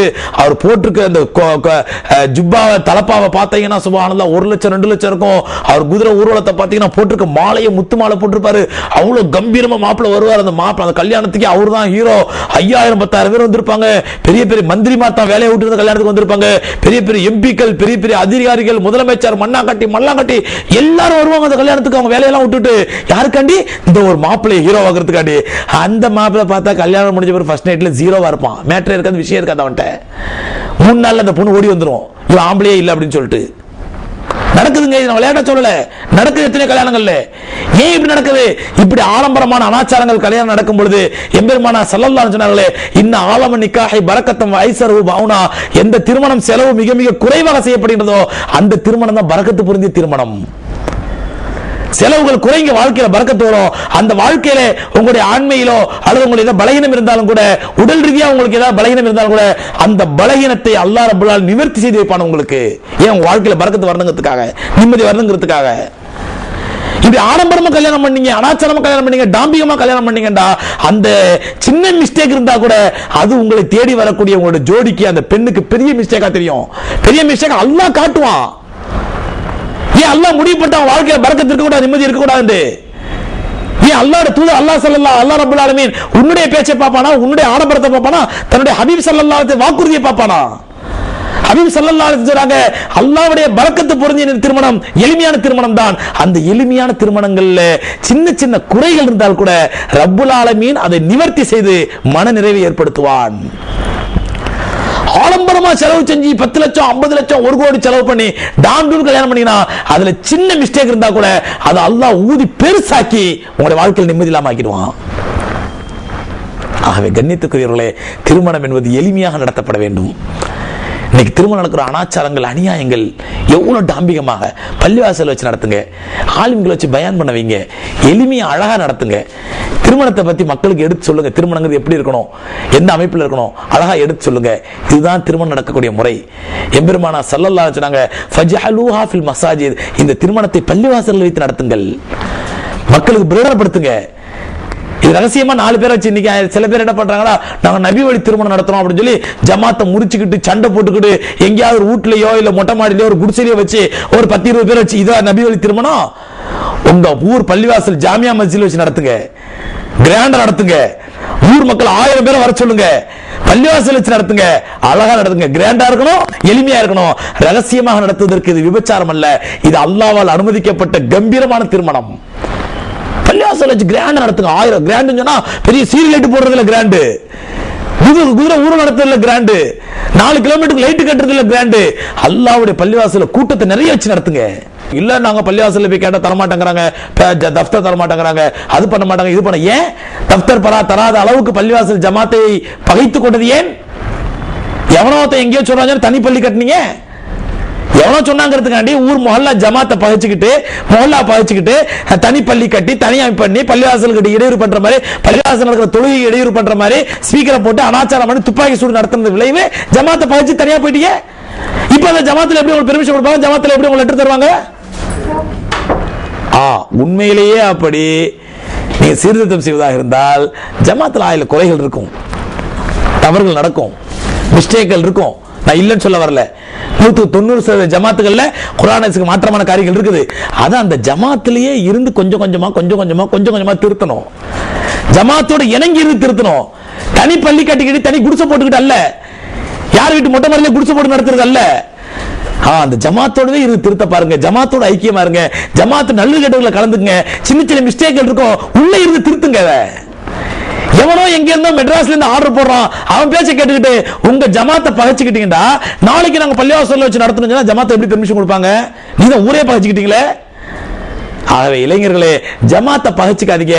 ஜமாத்துல தப்பு இருக்கும், மிஸ்டேக் இருக்கும், உள்ள இருந்தே கொஞ்சமா திருத்தணும். ஏங்க நம்ம ஜமாத்துங்க, அது நம்ம அண்ணன் தம்பிங்க, நம்ம அவங்களை பகையாளியா பார்க்கணும், நம்ம அவங்களை சண்டைக்காரனை பார்க்கணும். எவனோ சொல்ற பேச்ச கேட்டு நம்ம இவங்களோட சண்டை போடணும். நாளைக்கு நம்ம கூட இருக்க போறோம் இவங்க. நம்ம மூத்தா பெற்ற தூக்குறதுக்காண்டி மெட்ராஸ்ல இருந்து எவனும் வர மாட்டான், நம்மளை தூக்குறதுக்காக வேண்டி ஜமாத்தான 4 பேர் தூக்கிட்டு போவோம் நம்மள. இதெல்லாம் நினைவில் கொண்டு ஜமாத்தோடு இணக்கமா இருங்கள், முஹப்பத்தா இருங்க. தப்பு நடக்கும், அந்த இமாம்கிட்ட மிஸ்டேக்கா ரூமுக்கு போங்க, இமாம்கிட்ட உட்கார்ந்து மனசு விட்டு பேசுங்க, டிஸ்கஸ் பண்ணுங்க. அவருக்கு என்ன ப்ராப்ளம், ப்ராப்ளத்தை சால்வ் பண்ணுங்க. அந்த பிரச்சனை எப்படி சால்வ் பண்ணலாம் யோசிங்க, சமூக அக்கறையோட யோசிங்க. இன்ஷால்லா ப்ராப்ளத்தை சால்வ் பண்ணலாம். ஆகவே ஜமாத்தோட அணுகி இருந்து ஜமாத்துடைய தவறுகளை கொஞ்சமா எடுத்து சொல்லணும். ஜமாத்தோட முஹப்பத் ஆயிட்டீங்கன்னு வச்சுங்க, அப்புறம் நீங்க குர்ஆன் ஹதீஸ் படி சுன்னத்தான முறையில் நடத்தலாம், நிக்காஹ் நடத்தலாம், ஜமாத்துல வச்சு நடத்துங்க. நீ அங்க மாலை போட வேண்டாம், இல போட, எல்லாத்தையும் ஜமாத்து ஒத்துப்பாங்க எப்ப நீங்க ஜமாத்துல ஐக்கியமா இருந்தால். ஆகவே கண்ணியத்திற்குரியவர்களே, நம்முடைய பள்ளிவாசல்களை ஜமாத்துல வைத்து முறையாக நடத்தப்பட வேண்டும். இது நபி வழி திருமணம் குர்ஆன் ஹதீஸ் படி நடக்குதுங்கிறதுக்காண்டி ஜமாத்தை பிரிச்சுட்டு போய் உடைச்சிட்டு போய் ஏதாவது மொட்டை மாடியில வச்சு திருட்டு கல்யாணம் நடத்துற மாதிரி நடத்துற திருமண முறை அல்ல. ரசூலுல்லாஹ் சொல்றாங்க, ஆலினு நிக்காஹ் வலவ் பி தஃபின், இந்த நிக்காஹ் பகிரங்கப்படுத்துங்க. ஊர் வளத்துல சொல்லுங்க, தம் தம் தம் தஃப் அடிச்சா கூப்பிடுங்க ஊரெல்லாம். பள்ளிவாசல் வச்சு நடத்துங்க. ஆக திருமணங்கள் நபி ஸல்லல்லாஹு அலைஹி வஸல்லம் சொல்லி தந்த முறைப்படி எளிமையான முறையிலே பள்ளிவாசல்ல வைத்து நடத்தப்பட வேண்டும். சரி, பள்ளிவாசல் நடத்தும் பொழுது அங்க நாம பார்க்கிறோம் நிக்கா தஃப்தர், சோதரர்களே, இது ஜமாத்தார்களுக்கு ஒரு அன்பான வேண்டுகோள் என்னன்னு சொன்னா, இந்த நிக்கா தஃப்தர் தரும் பொழுது ஜமாத்தார்கள் தங்களுடைய சொந்த பகை, தன்னுடைய பழைய பகை, தன்னுடைய முன்விரோதம் இதெல்லாம் காரணமா வச்சு நாங்கள் தஃப்தர் தர மாட்டோம், அதுக்கு மன்னிப்பு கேட்கணும், இதுக்கு மன்னிப்பு கேட்கணும் என்று சொல்வது முறையல்ல. அவங்க ஏதாவது ஜமாத்துக்கு ஏதாவது தப்பு செஞ்சிருந்தாங்க, ஜமாத்துக்கு ஏதாவது கடன் பட்டிருக்காங்க, இல்ல ஜமாத்துக்கு ஏதாவது வாகன பணத்தை கொடுக்கல, இல்ல சந்தா ஒழுங்கா செலுத்தலாம், அதெல்லாம் நீங்க சேர்த்து வாங்கிக்கலாம், தப்பு கிடையாது. ஆகவே ஜமாத்தார்கள் நிக்கா நடத்தும் பொழுது சுன்னத்தான முறையில் நபி ஸல்லல்லாஹு அலைஹி வஸல்லம் முறைப்பு நடத்துங்க. இல்லாத பொல்லாத அனாச்சாரங்கள், பிதாத்துகள் அல்லது இது இவ்வளவு காலமா நாங்க இப்படித்தான் செஞ்சுட்டு இருக்கிறோம். இப்போ உதாரணத்துக்கு சொல்றதா, மாப்பிள்ளைக்கு ஈஜாப் கபூல் நடத்தணும். ஈஜாப் கபூல் சரியான சுன்னத்தான முறை என்னன்னு சொன்னா, பெண்ணுடைய தகப்பனார் மாப்பிள்ளையுடைய தகப்பனார் கையை பிடிச்சி என்னுடைய மகளை இத்தனை ரூபாய் மகருக்கு நான் உனக்கு திருமணம் செய்து தருகிறேன் அப்படின்னு சொல்லி ஈஜாப். மாப்பிள்ளை சொல்றது மாப்பிள்ளை நான் கபூல் செஞ்சுக்கிட்டேன் அப்படின்னு சொல்லி கபூல். இது சொல்ல தெரியாட்டா ஹஸரத் என்ன பண்ணலாம்னு சொன்னா, பெண்ணுடைய தகப்பனாருடைய கையை மாப்பிள்ளை கை பிடிக்க வச்சு பெண்ணுடைய தகப்பனார் சொல்லி கொடுக்கலாம் அந்த வாசகத்தை. என்னுடைய மகள் இன்னாரை நான் இத்தனை பவுன் மகர் பெற்றுக்கொண்டு நான் இந்த 2 பேரை சாட்சியாக வைத்து சபையோர் முன்னிலையில் உங்களுக்கு ஹலாலான மனைவியாக திருமணம் செய்து வந்தேன், ஒப்புக்கொண்டீர்களா அப்படின்னு வாசகத்தை சொல்லி கொடுக்கலாம். ஹஸரத் தப்பில்லை, அவர் நான் ஒப்புக்கொண்டேன் திரும்ப சொல்லலாம், தப்பு கிடையாது. இதுதான் முறை. இதை விட்டுட்டு ஹஸரத்தே இருந்து கையை பிடிச்சி நிக்கா சொல்றது அவசியம் இல்லை. அப்படியே சொல்லும் பொழுது அஷ்ஹது அல்லா இலாஹ இல்லல்லாஹ், ஏன்னா இப்பதான் மாப்பிள்ளை கலிமா சொல்றாரா, இப்பதான் இஸ்லாத்துக்கு வராரா மாப்பிள்ளை, ஏன் தேவையில்லாத பிதாத்து? நபி ஸல்லல்லாஹு அலைஹி வஸல்லம் எங்கேயாவது எந்த மாப்பிள்ளைக்காக திருமணம் முடிக்கும் பொழுது அஷ்ஹது அல்லா இலாஹ இல்லல்லாஹ் அஷ்ஹது அன்ன முஹம்மது ரசூலுல்லாஹ் கலிமா சொல்லி கொடுத்துட்டு அல்லாஹும்ம ஸல்லி அலா சய்யிதினா முஹம்மது ஸலவாத் சொல்லி கொடுத்துட்டு அதுக்கப்புறம் ஈஜாப் கபூல் நடத்துனாங்க, ஏதாவது ஆதாரம் இருக்குதா? இல்ல மாப்பிள்ளை இப்பதான் புதுசா களிமா சொல்லி இஸ்லாத்துக்கு வந்திருக்காரு, அவர் களிமா சொல்லி கொடுத்துட்டு அதுக்கப்புறம் அவருக்கு வந்து நிக்கா செஞ்சு நடத்துறதுக்கு. எனவே இந்த மாதிரி இந்த சடங்குகள் சம்பிரதாயங்கள் இதெல்லாம் அவாய்ட் பண்ணிட்டு சுன்னத்தான முறையில நிக்காகளை ஜமாத்தார்கள் நடத்தி வைக்க வேண்டும். உலமாக்களும் அந்த சுன்னத்தான முறை எதுங்கிறது தெரிஞ்சு தயவு செஞ்சு இதெல்லாம் இந்த இவ்வளவு காலமா உள்ள நடைமுறை இதை மாற்ற முடியுமா? தேவையில்லையே. எப்போ அது மார்க்கத்துக்கு முரண் தெரிஞ்சு போச்சோ, ரசூலோட சுன்னத் இல்லைன்னு தெரிஞ்சு போச்சோ, என் நபி ஸல்லல்லாஹு அலைஹி வஸல்லம் தெரியாதா? ஒரு களிமா சொல்லி கொடுத்து ஷஹாதத் களிமா சொல்லி கொடுத்து ஸலவாத் சொல்லி கொடுத்து அதுக்கப்புறம் ஈஜாப் கபூல் நடத்தும் நபி ஸல்லல்லாஹு தெரியாதா? ரசூலுல்லாஹ் செய்யாதவன நம்ம எப்படி செய்யலாம்? அதனால இந்த மாதிரி பிதாத்துகளை அவாய்ட் பண்ணிட்டு சுன்னத்தான நிக்கா நடத்துங்க. அப்புறம் அந்த நிக்கால பாத்தீங்கன்னா ஈஜாப் கபூல் முடிஞ்ச உடனே அந்த அலிஃப் பைனஹுமா துவா, அந்த அலிஃப் பைனஹுமா துவாங்கிறது குர்ஆன்லயே ஹதீஸ்லயே இல்லாத ஒரு பிதாத்தான துவா. மாப்பிள்ளை பெருமானார் ஸல்லல்லாஹு அலைஹி வஸல்லம் அவர்கள் மணமக்களை வாழ்த்துவதற்காக அழகான துவா கத்து கொடுத்திருக்காங்க. அதை உலமாக்கள் நிக்கா நடத்திய கத்தீப் என்ன பண்ணும், மக்களுக்கு சொல்லி தரணும். ரசூலுல்லாஹ் வாழ்த்து துவா உங்களுக்கு தெரியாட்டா நான் சொல்லி தரேன், நீங்க எல்லாம் திரும்ப சொல்லி இந்த மணமக்களை வாழ்த்துங்கள். பாரக்கல்லாஹு லக்குமா வ பாரக அலைக்குமா வ ஜமஅ பைனக்குமா ஃபீ கைர். அழகான துவா, ரசூலுல்லாஹ் கத்து கொடுத்த துவா. அல்லாஹ் உங்களுடைய வாழ்க்கையை பரக்கத் செய்வானாக, எல்லா விதமான அருளும் செய்வானாக, எல்லா நல்ல விஷயங்களிலும் உங்க 2 பேரையும் ஒன்று சேர்த்து வைப்பானாக. எவ்வளவு அற்புதமான துவா! இதோட ரசூலுல்லாஹ் சொல்லி கொடுத்த துவாவோட சிறந்த துவா என்ன இருக்குது? துவா சொல்லி கொடுத்து முடிச்சாச்சு. கடைசியா மணமக்களை வாழ்த்துறதுக்கான நமக்கு துவா செய்ய தப்பு கிடையாது. நமக்கு துவா மணமக்களை வாழ்த்துங்க. அதுல பிதாத்தான துவாக்கள் இல்லாம எளிமையான முறையில் சிம்பிளான முறையில் மணமக்களை வாழ்த்துக்கான அல்லாஹ்வோட துவா செய்யுங்க. இதுல என்ன ஆகுது, அந்த அலிஃப் பைனஹுமா கமா அல்லஃப்த பைனல் அன்பியாஇ வ அஸ்வாஜிஹிம் அல்லி பைனஹுமா மூசா ஈசா எல்லா நபிமார்கள் பேரை சொல்லி செய்யக்கூடிய துவா, இது குர்ஆன்லயே ஹதீஸ்லயே இல்லாத துவா. இதுக்கு முக்கியத்துவம் கொடுக்காதீங்க. இது வந்து முக்கியத்துவம் கொடுக்கறனால என்ன ஆயிடுதுன்னா, இந்த துவா செஞ்சா தான் நிக்கா கூடும் அப்படிங்கிற மாதிரி பாமர மக்களுக்கு மத்தியில தவறான எண்ணம் வந்துருது. குறிப்பா கிராமங்களிலே இந்த துவா ஓதாம ஒரு ஆலிம்சா நிக்கா நடத்திட்டானா அவ்வளவுதான், நிக்கா முடிஞ்சோன்னு பெரிய சண்டையே நடக்கும், அந்த கல்யாணமே கலாட்டா கல்யாணமா மாறி போயிடும். அதனால இந்த மாதிரி துவாக்களுக்கு முக்கியத்துவம் இல்லைங்கிறத மக்களுக்கு உணர்த்துங்க. அதுல குறிப்பா யூசுப் சுலேஹாவுக்கு திருமணம் நடந்ததா எந்த வரலாறுமே இல்லை. ஹஜ்ரத் யூசுப் அலைஹிஸ்ஸலாத்து வஸலாமுக்கும் சுலேஹாவுக்கும் திருமணம் நடந்ததா எந்த வரலாறுமே கிடையாது. சுலேஹா என்பவள் நடத்தி கெட்ட பெண்மணி, குர்ஆன்ல அல்லாஹ் சொல்றான். அவர் நடத்தக்கட்ட பெண்ணா இருந்தா அல்லாஹ் குர்ஆன்ல சொல்றான். அந்த நடத்தக்கட்ட பெண்ணு யூசுப் அலைஹிஸ்ஸலாத்தை தவறான காரியத்திற்காக அழைத்து கடைசியில் அவரை ஊர் மக்கள் எல்லாம் குறை சொல்லும் பொழுது தன்னுடைய தவறை சரி என்று சொல்வதற்காக ஊர் மக்கள் எல்லாம் பெரிய பெரிய சீமாட்டியார் எல்லாம் வீட்டுக்கு விருந்து கூப்பிட்டு கையில் ஆப்பிள கொடுத்து கத்தியும் கொடுத்து யூசுப் அலைஹிஸ்ஸலாத்தை அப்படியே நடக்க விட்டு அந்த மக்கள் ஆப்பிள் அறுக்கிறதுக்கு கையை அறுத்துக்கிட்டாங்க. சொன்னாங்க அந்த பொம்பளை யூசுப் சுலேஹா சொல்றா, இந்த பாரு ஒரு நிமிஷம் நடந்து போகும்போது இவருடைய அழகுல மயங்கி நீங்க கையை அறுத்துக்கிட்டீங்களே, காலம் பூரா நான் இவரை வீட்டுல வச்சிருக்கேன், அப்ப என்ன போய் நீங்க குறை சொல்லலாமா? என்னுடைய இச்சையை என்னால கண்ட்ரோல் பண்ண முடியுமா? பாருங்க, தான் தப்பு செஞ்சுட்டு அந்த தப்பை நியாயப்படுத்துகின்ற அல்லாஹ் குர்ஆன்ல சொல்றான். அப்படி ஒரு மோசமான பெண் சுலேஹா, அந்த பெண்ணுக்கும் ஹஜ்ரத் யூசுப் அலைஹிஸ்ஸலாத்துக்கு நிக்காஹ் நடந்ததா எந்த ஆதாரம் இருக்குது? ஏதாவது சின்ன ஆதாரம் காட்டுங்க. யூசுப் அலைஹிஸ்ஸலாத்துக்கும் சுலேஹாவுக்கு நிக்காஹ் நடந்துச்சு அப்படின்னு சொல்லி. சகோதரர்களே, அந்த யூசுஃபையும் சுலேஹாவையும் சேர்த்து வச்சு அவங்க வாழ்ந்தது மாதிரி நீங்க வாழுங்க சொல்றது. இதனால என்ன ஆகுதுண்டா, கொஞ்சம் விவரம் தெரியக்கூடிய மக்கள் நல்லா புரிஞ்சுங்க. 10 வருஷத்துக்கு முன்னாடி இருந்த மாதிரி இப்ப இல்ல மக்கள். இன்னைக்கு அல்ஹம்துலில்லாஹ் இளைஞர்கள் ஃபிங்கர் டிப்ஸ்ல உலகத்தை கொண்டு வச்சிருக்காங்க. இன்டர்நெட்ல இன்னைக்கு உலகத்தை இங்க உட்கார்ந்த இடத்துல இருந்து அவன் அமெரிக்கால இருக்கிற ஒரு முஃப்திட்டியோ அல்லது சவுதியில இருக்கிற ஒரு முஃப்திட்டியோ அல்லது அல்ஜீரியால இருக்கிற ஒரு பெரிய ஆலிம்ட்டியோ அல்லது எகிப்தில் இருக்கிற பெரிய மார்க் அறிஞர்ட்டியோ அவன் உட்கார்ந்து உட்கார்ந்து ஆன்லைன்ல ஃபத்வா கேட்க முடியும். அந்த அளவுக்கு உலகம் சுருங்கி போச்சு. அதனால நம்ம சொல்றத அவங்க மார்க்கம் நம்பணும் அப்படின்னு நினைக்க கூடாது. இன்னைக்கு மக்களுடைய என்ன விசாலமாய் போச்சு. அவங்க விசாலமான அவங்க இன்னைக்கு நமக்கு சொல்லி தருவாங்க. உலமாக்களுக்கு இன்னைக்கு இளைஞர்கள் சொல்லி தராங்க. அது இதுக்கு ஆதாரம் இல்லையாமே, இதுக்கு ஆதாரம் இல்லைன்னு சொல்லி தரும்போது நம்ம அதை ஏற்றுக்கொள்ள வேண்டும். நீ யார் நேத்து படிச்சுட்டு வந்து என்ன போய் சொல்றதுக்கு என்று நம்முடைய மமதியம் காட்ட மார்க்க விஷயத்துல யார் சொல்லி கொடுத்தா என்ன? அவன் சொல்ல சரியா இருக்கும் பட்சத்தில் நீங்க சொல்ல சரிதான் தம்பி, ஆனா அதுக்கு இப்படி வேற சூழ்நிலை விளக்குங்க, உடனே மாத்திர முடியாது, நம்ம கொஞ்சம் கொஞ்சமா மாத்துவோம், அவங்கள கன்வின்ஸ் பண்ணுங்க. ஆகவே தயவுசெய்து உலமாக்கள் ஜமாத்தார்கள் சுன்னத்தான முறை நிக்கா நடத்துவதற்கு முயற்சி பண்ணுங்க. அடுத்தது நிக்காவில முக்கியமான விஷயம் மஹர். இந்த மஹர்ல என்ன நடக்குது அப்படின்னு சொன்னா, அந்த நிக்கா தஃப்தர் எழுதும் பொழுது அதுல மஹர்னு ஒரு காலம் இருக்கும். அதை ஃபில்அப் பண்றதுக்காக வேண்டி மஹர் எவ்வளவுங்க அப்படிங்குவாங்க. அது 301 எழுதுங்களேன், 500 யாரும் சம்மந்தம் இல்லாத அவங்க சொல்லுவாங்க.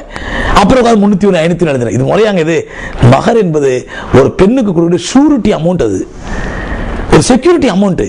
அவன் வாழ்க்கையை ஒரு ஆண்மானத்தில் ஒப்படைக்கின்றால் அந்த ஆண்மானத்தில் ஒப்படைக்கிற ஒப்படைப்புக்கு அவன் தரக்கூடிய செக்யூரிட்டி அமௌண்ட் தான் மகர் என்பது.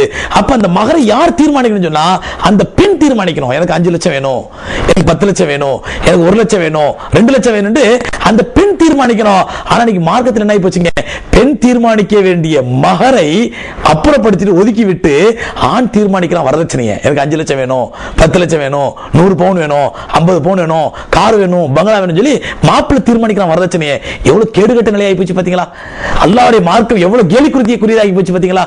ஏன்னா இன்னைக்கு திருமணத்தை அல்லாஹ்வுடைய மார்க்கம் என்ற நிலையை தாண்டி என்னுடைய சமூக அந்தஸ்தை காட்டுவதற்கும் என்னுடைய பொருளாதார அந்தஸ்தை காட்டுவதற்கும் இது ஒரு காரணம், இது ஒரு திருவிழா அப்படின்னு ஆக்கினதுனால திருமணம் என்பது அல்லாஹ்வுடைய இபாதத் என்ற நிலை மாறி அவன் மனம் போன போக்கில் எப்படி கல்யாணம் கட்டிக்கலாம். ஒரு ஃபார்மாலிட்டிக்கு ஒரு தொப்பி போட்டு அஜரத்தை கொடுத்து நிக்கா எழுதுனா முடிஞ்சு போச்சு. ஒரு ஃபார்மாலிட்டிக்காண்டி அஜரத்தை கூட நிக்கா தஃப்தர் எழுதலாம். அதுக்கப்புறம் மற்ற விஷயங்கள் எல்லாத்தையும் நம்ம இஷ்டப்படி நம்ம கேடுகட்ட நிலையில அசிங்கமா கேவலமா கீழ்த்தரமா எவ்வளவு மோசமா நடத்திக்கலாம் என்ற மனநிலை முஸ்லிம் சமுதாயத்தில் வந்துட்டு இருக்கு. இன்னைக்கு திருமணத்தை அவர்கள் வீட்டு பொருளாதார அந்தஸ்தையும் சமூக அந்தஸ்தையும் காட்டுவதற்குரிய திருவிழாவாக ஆக்கி கொண்டிருக்கிறார்கள். ஆகவே சகோதரர்களே, மகர் என்பது ஒரு பெண் தீர்மானிக்க வேண்டிய எனக்கு இவ்வளவு மகர் கொடுன்னு சொல்லி அந்த மகரை நிஃப்கா தஃப்தர்ல எழுதுவதோடு நிறுத்தி விடாமல் அந்த மகர் கிடைத்து விட்டதா என்பதை ஊர்ஜிதம் செய்ய வேண்டும். ஜமாத்தார்கள் நிக்கா செய்து ஹதீப் நிக்கா மகர் கொடுத்துட்டீங்களா, இல்ல கடனா வச்சிருக்கீங்களா, கடன் எழுதணும் தஃப்தர்ல எவ்வளவு நாள்ல கொடுப்பீங்க அதை கேட்டு எழுதணும். மகர் கடனா வைக்கிறீங்களா, எவ்வளவு நாள்ல கொடுப்பீங்க, அந்த பெண்ணிடத்தில் ஒப்புதல் பெற வேண்டும். இத்தனை மாசம் கழிச்சு இத்தனை வருஷம் கழிச்சு மகரா கடனா தரேன்னு சொல்றாருமா, நீ ஒத்துக்கிறேன்னு பெண் கேட்கணும். இதெல்லாம் ஷரியத்துடைய முறைகள். ரெண்டாவது, இந்த கல்யாண வீட்டில் பார்த்தீங்கன்னா அந்த மகர் தொகை எழுதுதா இருந்தாலும் சரி, விருந்து போடுறதா இருந்தாலும் சரி, அங்கே கல்யாண மண்டபம் புக் பண்ணுறதுல இருந்து பிரியாணிக்கு என்ன பிராண்ட் அரிசி போடணும், எத்தனை கிலோ கறி போடணும், எல்லாத்துலையும் டிசைடிங் அத்தாரிட்டி யாருன்னா அந்த மாப்பிள்ளை வீட்டுக்காரங்க தான். இந்த மாப்பிள்ளை வீட்டுக்காரங்க பண்ற அந்த பில்டப் இருக்குது பாருங்க, கொஞ்சம் நஞ்சு பில்டப் இல்லை. நாங்கள் மாப்பிள்ளை வீட்டுக்காரங்க, நாங்கள் சொல்றதான் கேட்டாகணும், நாங்கள் சொல்றதான் செய்யணும். என்னங்க அநியாயம் இது? மாப்பிள்ளை வீட்டுக்காரன் 2 கும்பம் முளைச்சிருக்குது, மாப்பிள்ளை வீட்டுக்காரன் 2 கும்ப தலையில முளைச்சிருக்குது, இவ்வளவு பில்டப் கொடுக்கறதுக்கு. அதனால இந்த மாதிரி பில்டப்புகளை இஸ்லாத்தில் இடம் இல்லை. இந்த மாதிரி பில்டப்புகள் கொடுக்காதீங்க. மார்க்கம் என்ன சொல்றது, மாப்பிள்ளை வீட்டார்களும் சில ஹக்கு இருக்குது, பெண் வீட்டார்களும் சில ஹக்கு இருக்குது. அந்த யார் யாருடைய ஹக்கு என்னென்னங்கிறத உணர்ந்து இஸ்லாம் சொல்லக்கூடிய முறைப்படி உங்களுடைய திருமணத்தை அமைத்துக் கொள்ளுங்கள். சரி, திருமணம் முடிஞ்சிருச்சு. முடிஞ்ச உடனே சுன்னத்தான முறையில் எளிமையான நிக்கா முடிஞ்சு முடிச்ச உடனே ஒரு மணமகன் தன்னுடைய மனைவியை முதலாவதாக சந்திக்கும் பொழுது அங்க போய் நின்றுக்கிட்டு அங்கே என்ன பண்றாங்க, நபி ஸல்லல்லாஹு அலைஹி வஸல்லம் சொன்னாங்க, நீ திருமணம் முடிக்கும் பொழுது பெண்ணுடைய முன்னெற்றி ரோமத்தை பிடிங்க. பெண்ணுடைய ஒரு கணவன் என்ன பண்ண, தன்னுடைய மனைவியினுடைய முன்னெற்றி ரோமத்தை லைட்டா பிடிச்சு, அல்லாஹும்ம இன்னி அஸ்அலுக கைரஹா வ கைர மா ஜபல்தஹா அலைஹி வ அஊது பிக மின் ஷர்ரிஹா வ ஷர்ரி மா ஜபல்தஹா அலைஹி. என்ன அர்த்தம்? யா அல்லாஹ், இந்த பெண் மூலமாகவும் இந்த பெண்ணிடமிருந்தும் பெண் மூலமாகவும் கிடைக்கக்கூடிய எல்லா நன்மைகளையும் எனக்கு தருவாயாக. இந்த பெண்ணிடமிருந்தும் அல்லது பெண் மூலமாகவும் உண்டாகும் எல்லா தீமைகளை விட்டும் என்னை பாதுகாப்பாயாக. அற்புதமான துவா. இதுலயும் கூட என்ன நடக்குதுன்னா, அந்த துவா மாப்பிள்ள நிக்கா முடிஞ்சாலும் பொண்ணுகிட்ட போவாரு, போய் உட்கார்ந்தானா அங்க பாத்தீங்கன்னா சுபஹானல்லாஹ், அங்க நடக்கிற அனாச்சா ஆம்பளைங்க பொம்பளைங்க ஆல்ரெடி பொண்ணை சுத்தி பொம்பளைங்க பூரா இருப்பாங்க. இந்த மாப்பிள்ள நிக்கா முடிஞ்சு போகும்பொழுது இந்த மாப்பிள்ளையோட தோழமார்கள் பூரா ஃப்ரெண்ட்ஸ் பூரா அங்க போகுது. இந்த ஃப்ரெண்ட்ஸ் பூரா கல்யாணம் முடிக்காத விடல பசங்க, இவங்களாம் மாப்பிள்ளை தோழமா வருவாங்க. அங்க போய் என்ன நடக்கும் அப்படின்னு சொன்னா, மாப்பிள்ளை பெண்ணை சுத்தி நிக்கிறவங்க பூரா அந்த வயசுக்கு வர அந்த பொண்ணுங்க, கல்யாணம் முடிக்காத பொண்ணுங்க அங்க பொண்ணை சுத்தி நிப்பாங்க. இப்ப இவங்க அவங்க கிட்ட போன உடனே இந்த பசங்க அந்த பொண்ணுங்களை கிண்டல் பண்றது, அந்த பொண்ணுங்க அந்த பசங்களை கிண்டல் பண்றது, அங்க கேலி என்ன, கிண்டல் என்ன, அசிங்கம் என்ன, அனாச்சாரம் என்ன, மார்க்கத்துக்கு முரணான அத்தனை ஹராமான காரியங்களும் அந்த இடத்துல அரங்கேற்றப்படுகின்றன. அங்க வீடியோ கேமரா வேற, மாப்பிள்ளை வீடியோ கேமரா. இந்த வீடியோ கேமராக்கு மத்தியில் என்ன பண்ணுவாரு, மாப்பிள்ளை போய் பொண்ணுடைய முடியை மட்டும் பிடிப்பாரு. அந்த முடியை பிடிக்கும் துவாவை அஜர்த்து ஓதணும். அஜர்த்து கூப்பிடுங்க, அஜர்த்து கூப்பிடுங்க, அஜர்த்து வந்து துவா ஓதுவாரு. அஜர்த்து என்ன துவா ஓதுவாரு, அல்லாஹும்ம இன்னி அஸ்அலுக கைரஹா வ கைர மா ஜபல்தஹா அலைஹி, யா அல்லாஹ் இந்த பெண் மூலமா கிடைக்கிற நன்மை பூரா எனக்கு தருவாயாக. யார் அஜர்த்து, இந்த பெண்ணிலிருந்து வரக்கூடிய தீங்கு பூரா என்னை பாதுகாப்பாயாக. இவன் உட்கார்ந்து ஆமீன்ங்குவான். என்ன அனாச்சாரம் இது? ஒரு மணமகன் தன்னுடைய மனைவியை முதலில் சந்திக்கும் பொழுது தனிமையில் சந்திக்க வேண்டும். தனிமையில் சந்திக்கும் பொழுது அவருடைய முன்னேற்றி ரோமத்தை பிடித்து அல்லாஹும்ம இன்னி அஸ்அலுக கைரஹா வ கைர மா ஜபல்தஹா அலைஹி வ அஊது பிக மின் ஷர்ரிஹா வ ஷர்ரி மா ஜபல்தஹா அலைஹி என்ற துஆவை ஒரு மணமகன் ஓத வேண்டும். இது நபி ஸல்லல்லாஹு அலைஹி வஸல்லம் சுன்னத்து. இதை அந்த பெண்ணை தனிமையில் தான் சந்திக்க வேண்டுமே தவிர எல்லா பொம்பளைகளும் முன்னாடி உட்கார்ந்துக்கிட்டு அங்க ஆணுக்கு பெண்ணுக்கு கிண்டல் பண்றது, கேலி பண்றது, கையை பிடிக்கிறது, மாற்று மத கலாச்சாரத்தில் இருக்கிற மாதிரி தண்ணி செம்புல தண்ணியை போட்டு மோதிரத்தை போட்டு ரெண்டு பேரும் தேட விடுறது, இதுல மாப்பிள்ளை பொண்ணு கையை பிடிச்சி கிள்றது, பொண்ணு மாப்பிள்ளை கையை பிடிச்சி கிள்றது, அப்புறம் மாப்பிள்ளை பொண்ணு தூக்குறது, பொண்ணு மாப்பிள்ளை தூக்குறது, இந்த கேடுகட்ட அசிங்கமான கலாச்சாரம் யார் கற்றுக் கொடுத்தது? இது எல்லாத்தையும் வீடியோ. ஏன் வீடியோ இதோட நிறுத்துவானே? இன்னும் கொஞ்ச நேரம் போனா மாப்பிள்ளையும் பொண்ணு தனிமையில முதலிரவுக்கு போவாங்க, அங்கேயும் வீடியோ கேமரா எடுத்துட்டு போக வேண்டியதானே? ஏன் அதை மட்டும் மிச்சம் வைக்கணும்? எல்லாத்தையும் வீடியோ எடுத்தாச்சு. பொண்ணு மாப்பிள்ளை ஸ்டேஜ்ல நிக்க விட்டு அனாச்சாரமா வீடியோ எடுத்தாச்சு. அங்க பொண்ணை வாழ்த்த வர்றவங்க, மாப்பிள்ளை வாழ்த்த வர்றவங்க, எந்த அளவுக்கு சமுதாயம் சீர்கெட்டு போய்விட்டு இருந்தால் சகோதரர்களே, பெண்ணையும் மாப்பிள்ளை வாழ்த்த வரும்பொழுது மேடைக்கு வரக்கூடிய அந்நிய ஆண்களை சில பெண் பிள்ளைகள் கைபிடித்து கை கொடுக்கிறார்கள். சில மணமக்கள் அந்த பொண்ணு கை கொடுக்கின்றார்கள். அந்த அளவுக்கு ஹயா கெட்டு போச்சு, வெக்கம் கெட்டு போச்சு அந்நிய ஆண்களிடத்திலே. அதே மாதிரி தன்னோட வேலை செய்யற பொண்ணுங்க கொலீக்ஸ் யாராவது வந்தாங்கன்னா மாப்பிள்ளை அந்த பொண்ணு கையை பிடிச்சு கொடுக்கிறது, அந்நிய பெண்கள் கையை. ஸ்டேஜ்ல பொண்ணையும் மாப்பிள்ளை நிக்க வச்சு போட்டோ எடுக்கிறது, அங்க வீடியோ எடுக்கிறது, அந்த வீடியோ டிஸ்பிளேல காட்டுறது. இந்த மாப்பிள்ளை கூட பொண்ணு முகத்தை ஒழுங்கா பாத்துருக்க மாட்டான். அதுக்குள்ள ஸ்டேஜ்ல ஹால்ல உட்காந்து கமெண்ட் அடிப்பான், மாப்பிள்ளை நல்லா இருக்கிறாரு, பொண்ணு அவ்வளவு பொருத்தம் இல்ல, இந்த பொண்ணு சூப்பரா இருக்குது, மாப்பிள்ளை அவ்வளவு பொருத்தம் இல்ல. இங்க கீழே உட்காந்துக்கிட்டு இந்த மாப்பிள்ளோட பொண்ணு முகத்தை ஒழுங்கா பாத்துருக்க மாட்டான். அப்படி ஸ்டேஜ்ல நிக்க வேண்டிய அசிங்க அனாச்சாரம் சகோதரர்களை கொஞ்சம் யோசிக்க வேண்டாமா? இது இவ்வளவு கீழ்த்தரமா ஆகிவிட்ட சமுதாயம். ஒரு பெண் என்பது பர்தாவிலே பாதுகாக்கப்பட வேண்டியவள். அவள் ஒரு மாணிக்கக்கல், அவளை பொத்தி பாதுகாத்து வைக்கணும். அவளை வந்து கூழாங்கல் மாதிரி நடுரோட்டு கொண்டு வருது. எவ்வளவு கேவலமான கீழ்த்தரமான ஆச்சாரம், காஃபிருடைய கலாச்சாரம் இல்லையா இது? இன்னைக்கு இதுதான் பெரிய கிராண்ட் கல்யாணம், பெரிய கிராண்ட் நடந்துச்சு. பொண்ணை மாப்பிள்ளை ஸ்டேஜில் கொண்டு நிக்க வச்சிருவாங்க. பொண்ணை எல்லாரும் பாருங்க, உலகத்திலாம் ஆம்பளைங்க எல்லாம் பொண்ணை பாருங்க, எல்லாரும் மாப்பிள்ளை பாருங்க. எவ்வளவு கேவலமான காரியம். ஆக அந்த மாப்பிள்ளையும் பெண்ணையும் ஸ்டேஜில் நிக்க வச்சு அசிங்கப்படுத்துறது, அங்க மாப்பிள்ளை பொண்ணை உட்கார வச்சு பொம்பளைங்க பூரா சுத்தி நின்று கிண்டல் பண்றது, கேலி பண்றது, இதெல்லாம் கேவலம் இல்லையா, அசிங்கம் இல்லையா?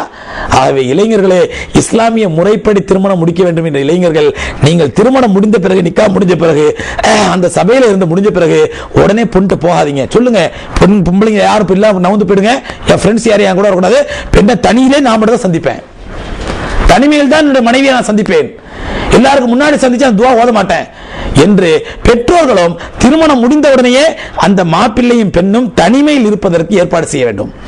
முதல் இரவு என்பது வேறு, தனிமையில இருந்து கொஞ்சம் அவங்களுக்குள்ள மனம் விட்டு பேசிக்கணும். இதுல சொந்தக்காரெல்லாம் சுத்தி நின்றா அவங்க என்னத்தை பேச முடியும்? சொந்தக்காரெல்லாம் சுத்தி நின்றா அவர் என்னத்தை பார்க்க முடியும்? அங்க கிண்டலும் கேலியும் நையாண்டியும் அசிங்கமும் கலாச்சார சீரழியும் தான் நடக்கும் அங்கே. ஆக இந்த நிலை மாறி தனிமையில் சந்தித்த துவா ஓத வேண்டும். அதுக்கப்புறம் அந்த மாப்பிள்ளை பந்தாங்கிறத மாப்பிள்ளை எடுத்துடணும். நீங்க நிறைய இளைஞர்கள்னா அவன் வாழ்க்கையில் இன்னைக்கு ஒரு நாளைக்கு தான் அவன் ஹீரோ. வாழ்க்கையில உண்மையான ஹீரோ இது ஹீரோவா நினைக்க மாட்டான். வாழ்க்கையில உண்மையான ஹீரோவா இருக்கும் எப்பவுமே ஹீரோவா நினைப்பான். இன்னைக்கு மாப்பிள்ளையா இருக்கிறவன் வாழ்க்கையில ஒரு இன்னைக்கு தான் நான் ஹீரோ. இன்னைக்கு கல்யாண வீட்டுல போய் உட்காந்தா போதும், பொண்ணு வீட்டுல மாப்பிள்ளை உட்காருவாரு, உட்கார்ந்து சும்மானாலும் பந்தாகண்டே கொஞ்சம் தண்ணி வேணும் அப்படிங்குவாரு. உடனே மாப்பிள்ளை தண்ணி வேணுமா, மாப்பிள்ளை தண்ணி வேணுமா, மாப்பிள்ளை தண்ணி வேணுமா, மாப்பிள்ளை தண்ணி வேணுமா, கடைசி வீடு சத்தமோ மாப்பிள்ளை தண்ணி வேணுமா, தண்ணி வேணுமாண்டு. இந்த மாதிரி பந்தாக்கள் எல்லாம் அவாய்ட் பண்ணிட்டு ஒரு மாப்பிள்ளை சாதாரண ஒரு ஆண்மகனாக, நல்ல ஒரு ஆண்மகனாக, தன்னுடைய நற்குணத்தின் மூலமாகவும் நல்ல அகலாக்கின் மூலமாகவும் தன்னுடைய மனைவியின் உள்ளத்தில் இடம் பிடிக்கக்கூடியவனாக நடந்து கொள்ள வேண்டும். சரி, அடுத்து முதலிரவு. முதலிரவிலே ஒரு கணவன் மனைவி முதலில் செய்ய வேண்டியது, அந்த அறைக்குள் சென்றவுடன் ரெண்டு பேரும் ஒதுவோட போய் 2 ரக்காத் தொழுது அல்லாஹ் இடத்தில் துஆ செய்ய வேண்டும். சலாத்துல் இஸ்திகாரா, நன்மை துணையை நாடும் தொழுகை. தன்னுடைய வாழ்க்கையை ஆரம்பிக்க போறாங்க. தன்னுடைய மனைவி 2 ரக்காத் தனியா தொழ சொல்லணும். இவர் 2 ரக்காத் தனியா தொழுது அல்லாஹ்விடத்தில் துஆ செய்து, ரப்பல் ஆலமீனே எங்களுடைய வாழ்க்கையை ஆரம்பிக்கிறோம் யா அல்லாஹ், எங்களுடைய வாழ்க்கையில் எல்லா விதமான கைர் நன்மையை கூடிய அல்லாஹ் என்று 2 பேரும் சேர்ந்து துஆ செய்ய வேண்டும். மனப்பூர்வமா துஆ செய்ய வேண்டும். துஆ செஞ்சுட்டு அதுக்கப்புறம் தான் அவங்களுடைய மற்ற காரியங்களை ஆரம்பிக்கணும். மற்ற காரியங்கள் என்ன, எடுத்த உடனேயே உடலுறவை மட்டுமே நோக்கமாக கொள்ளாமல், அதுக்கு முன்னாடி சில சமயங்களை பார்க்கிறோம், இளைஞர்கள் குறிப்பாக ஐடியில் உள்ளவங்க, மற்ற இளைஞர்கள் இந்த வெப்சைட்ல வீடியோல கண்ட அசிங்கமான படங்களை பார்த்து, அசிங்கமான காட்சிகளை பார்த்து, இது எல்லாத்தையும் தன் மனைவிட்ட போய் இம்ப்ளிமெண்ட் பண்ணணும், தன் மனைவிட்டு நடைமுறைப்படுத்த நினைக்க கூடாது. அது பெரிய பாவம். அது நீங்க ஏதோ அறியாத பருவத்தில் பார்த்தீங்க, ஏதோ அறியாத பருவம் தெரியாம பார்த்துட்டீங்க, அல்லாஹ்ட்ட தௌபா செய்யுங்க, முடிஞ்சு போச்சு. இனி ஒரு புனிதமான வாழ்க்கையை மேற்கொள்ள போறீர்கள். நீங்கள் நடத்தக்கூடிய உடலுறவு என்பது ஒரு இபாதத், ஒரு வழிபாடு. அது ஏதோ ஜஸ்ட் லைக் உங்களுடைய ஒரு தேவையில்லை, சாப்பிட்ற மாதிரி தண்ணி குடிக்கிற மாதிரி தேவையில்லை, அது ஒரு இபாதத்து. அந்த இபாதத்தை முறையாக ஆரம்பிக்க வேண்டும், முறையாக நடத்த வேண்டும். பெருமானார் ஸல்லல்லாஹு அலைஹி சொல்லிக் கொடுத்த முறைப்படி செய்ய வேண்டும். அன்னை ஆயிஷா ரலியல்லாஹு தஆலா ரசூலுல்லாஹி ஸல்லல்லாஹு அலைஹி வஸல்லம் எப்படி அன்பா இருந்துக்கிட்டாங்க. அன்னை ஆயிஷா ரலியல்லாஹு தஆலா சொல்றாங்க, நாங்கள் அன்பை பரிமாறிக் கொள்வதற்கு, ஒருவருக்கு ஒரு நல்ல அண்டர்ஸ்டாண்டிங் ஏற்படுத்திக் கொள்வதற்கு உடலுறவு மட்டும் காரணம் அல்ல, அதற்கு முன்பாக மனம் விட்டு பேசணும். 2 பேரும் ஒருத்தருக்கு ஒருத்தர் அன்பை வெளிப்படுத்த வேண்டும், முஹப்பத்தா இருக்கணும். சில சமயங்கள் என்ன ஆகுது அப்படின்னு சொன்னா, மனம் விட்டு பேசணுங்கும் பொழுது ஒரு மாப்பிள்ளை முதல்ல பொண்டாட்டி கேட்கிற என்ன வார்த்தை, மனைவிட்ட முதல் மனைவி புது மனைவி கேட்கிற முதல் வார்த்தைனா, நீ இதுக்கு முன்னாடி யாரையா லவ் பண்ணிருக்கிறியா? முதல்ல கேள்வி. இதை கேட்க வேண்டிய கேள்வி. இது தெரிஞ்சு என்ன பண்ண போற? பாவம், அந்த பொண்ணு ஸ்கூல்ல படிக்கும் போதோ காலையில் தப்பு ஆம்பளைங்க பேசியிருக்கும், பழகிருக்கலாம், நடந்திருக்கலாம். இது தெரிஞ்சு என்ன பண்ண போற? அதே மாதிரி அந்த பொண்ணு, நீங்க யாரையாவது லவ் பண்ணிருக்கிறீங்களா? இது என்ன ஆகுதுன்னா, இல்ல நமக்குள்ள ஒளிவு மறைவே இருக்கக்கூடாது, ரொம்ப உண்மையா நடந்துக்கணும், அதனால நீ என்ன நடந்துச்சு எல்லாத்தையும் சொல்லு. அந்த பாவம் போட்ட போல எல்லாத்தையும் வாய்த்தது உளறி தொலைச்சிடும். அதே மாதிரி இவன்ட்டையும் கேட்காது. இப்படி உளறி தொலைக்கும் பொழுது அந்த நேரத்தில் அது இனிமையா இருக்கும், அந்த நேரத்தில் இனிமையா இருக்கும். ஆனா பின்னாடி ஒரு 6 மாசம் கழிச்சு, 1 வருஷம், ஏய் நீ ஏற்கனவே அவன்கிட்ட போனவதாண்டி, நீ அவன்கிட்ட பழகினவ தானே, அவன்கிட்ட சிரிச்சவ தானே, லவ் பண்ணது மட்டும் தான் என்கிட்ட சொன்ன, நீ அதுக்கப்புறம் என்னென்ன பண்ணீங்களோ இவன் குத்தி காட்டுவான். ஏன்னா சகோதரர்களே, எங்களுடைய மக்காப்பள்ளி ஷரியத் கவுன்சில் ஷரியத் கோர்ட் நடக்குது. இந்த கோர்ட்ல பாருங்க, பல கேஸ் இப்படிதான் வருது, பல கேஸுகள் இப்படிதான் நடக்குது. ஆகவே நீ பழைய வாழ்க்கையை கிண்டி கிளறுது. நீ அவனை லவ் பண்ணிருக்கியா, அவனை பார்த்திருக்கியா, இவனை பார்த்திருக்கியா? அந்த பொண்ணு யதார்த்தமா சொல்லி தொலைங்க, என்னடாக்கா நான் அந்த சினிமா நடிக்கிற மாதிரி மாப்பிள்ளை இருக்குன்னு நினைச்சேன், நீங்களும் அந்த மாதிரி இருக்கணும். எவ்வளவு கேவலம் இது. ஆகவே இது போன்ற அசிங்கங்களை தவிர்த்து விட்டு நல்ல விஷயங்கள்ல, மார்க்க விஷயங்கள்ல, இபாதத்துல ஒருத்தருக்கு ஒருத்தர் எப்படி உதவியா இருக்கலாம். நீ எனக்கு நல்ல மனைவியா இருக்கணும், மார்க்க சொல்லக்கூடிய மனைவியாக, நான் உனக்கு நல்ல கணவனாக இருக்க வேண்டும். மார்க்க அடிப்படையில் நபி ஸல்லல்லாஹு அலைஹி சொல்லி கொடுத்த முறைப்படி என்ன சொன்னாங்க நபி ஸல்லல்லாஹு அலைஹி வஸல்லம்? என்ன சொன்னாங்க? ஒரு பெண்ணுக்கு சொல்றாங்க ரசூலுல்லாஹி ஸல்லல்லாஹு அலைஹி வஸல்லம், நல்ல மனைவியா இருக்க வேண்டிய பெண்ணுக்கு அத்துன்யா குல்லுஹா மதா வ கைருல் மதாய் அல் மர்அத்து ஸாலிஹா, இந்த உலகம் அனைத்துமே சுகம் அனுபவிக்கக்கூடிய பொருட்கள், ஆனால் பொருட்கள் சிறந்த பொருள் ஒரு நல்ல மனைவி தான், சாலிஹான மனைவி தான். நபி ஸல்லல்லாஹு அலைஹி சொல்றாங்க, சாலிஹான மனைவி எப்படி இருக்கணும்? ரசூலுல்லாஹி ஸல்லல்லாஹு அலைஹி சொல்றாங்க, இதா ரஆ இலைஹா, அவன் அவளை ஏறெடுத்து பார்த்தாலே துசிர்ருஹா, சந்தோஷப்படுத்துவாள். அத மனைவியை பார்த்தாலே இவனுக்கு சந்தோஷம் வரணும். அந்த மாதிரி மனைவி நடந்துக்கணும். தன்னுடைய மனைவி பார்த்த உடனே அவளுடைய புன்சிரிப்பாலும், முகமலர்ச்சியான வரவேற்பாலும், அவருடைய அழகான அலங்காரத்தாலும், தன்னுடைய கணவனுக்கு மட்டும் காட்டக்கூடிய அலங்காரத்தாலும், எல்லா விதத்தாலும் ஒரு கணவன் மனைவியை ஏறெடுத்து பார்த்தாலே மகிழ்ச்சி தரும். அது எப்பங்க? ஃபர்ஸ்ட் நைட்ல இல்ல, கல்யாணம் 30 வருஷம் ஆனாலும் இது நீடிக்க வேண்டும். ஃபர்ஸ்ட் நைட்ல இல்ல, 30 நாள் ஆசை 60 நாளைக்கு இல்ல. ஒரு பெண், மணப்பெண் நல்லா புரிஞ்சுக்கணும், ஒரு கணவன் உன்னை ஏறெடுத்து பார்த்தாலே அவனுக்கு சந்தோஷம் ஏற்பட வேண்டும். மூதேவி எப்ப பார்த்தாலும் அழுது வடிஞ்ச மூதேவியோட என்ன வடிஞ்சு போய் மூஞ்ச கழுவாம கொல்லாம எரும மாடு மாதிரி மூஞ்ச தூக்கி வச்சுக்கிட்டு, நீ பொம்பளையா, நீ உன்னை பார்த்தாலே எனக்கு பத்திக்கிட்டு வருது. நீ இப்படித்தான் நிறைய ஆம்பளைங்க இன்னைக்கு. இப்படி இருக்க கூடாது. ஒரு கணவன் வெளியில போகும்பொழுது பல டென்ஷன்ல போவான், பல பிரச்சனைகள் எல்லாத்தையும் செஞ்சுட்டு உள்ள வருவான். உள்ள வரும்பொழுது வீட்டுக்குள்ள 1000 பிரச்சனைகள் இருக்கலாம், வீட்டுல 1000 கடன் இருக்கலாம், பிரச்சனை இருக்கலாம், தொல்லைகள் இருக்கலாம். இதையெல்லாம் மனசுல வச்சுக்கிட்டு அவனை பழி வாங்க கூடாது. இதெல்லாம் மறந்துட்டு வீட்டுக்குள் வரக்கூடிய ஆணை, ஒரு பெண் கதவை திறந்து ஸலாம் அலைக்கும் என்று முகமலர்ச்சியோடு சலாம் சொன்னாலே போதும், அவனுடைய எல்லா பிரச்சனையும் முடிஞ்சு போயிடுங்க. அந்த டென்ஷனுக்கெல்லாம் நிம்மதியை தேடிதாங்க வீட்டுக்கு வர்றான். அல்லாஹ் சொன்ன லிதஸ்குனு இலைஹா, அல்லாஹ் சொன்ன திருமண வாழ்க்கையை சொல்லும் பொழுது லிதஸ்குனு இலைஹா, நீங்கள் அந்த பெண்ணிடத்தில் செல்லும் பொழுது உங்களுக்கு அவள் மகிழ்ச்சியை தருவாள், நிம்மதியை தருவாள். ஒரு ஆண்மகன் நிம்மதியை தேடிதான் வீட்டுக்குள்ள வர்றான். அந்த நிம்மதியை தரக்கூடிய சக்தி மனைவியா உங்களிடத்தில் மட்டும்தான் இருக்கிறது, பெண்களிடத்தில் மட்டும்தான் இருக்குது. அப்ப அந்த பெண்ணு கணவன் இவளை பார்க்கும் பொழுது இவள் தன்னுடைய முகமலர்ச்சியாலும் மனம் நிறைந்த வாய் நிறைந்த சலாத்தை சொல்லி அஸ்ஸலாமு அலைக்கும் வாங்க அப்படின்னு சொல்லி முகமலர்ச்சியோடு வளர்க்கும் பொழுது அவனுக்கு பாதி பிரச்சனை தீர்ந்துடும்.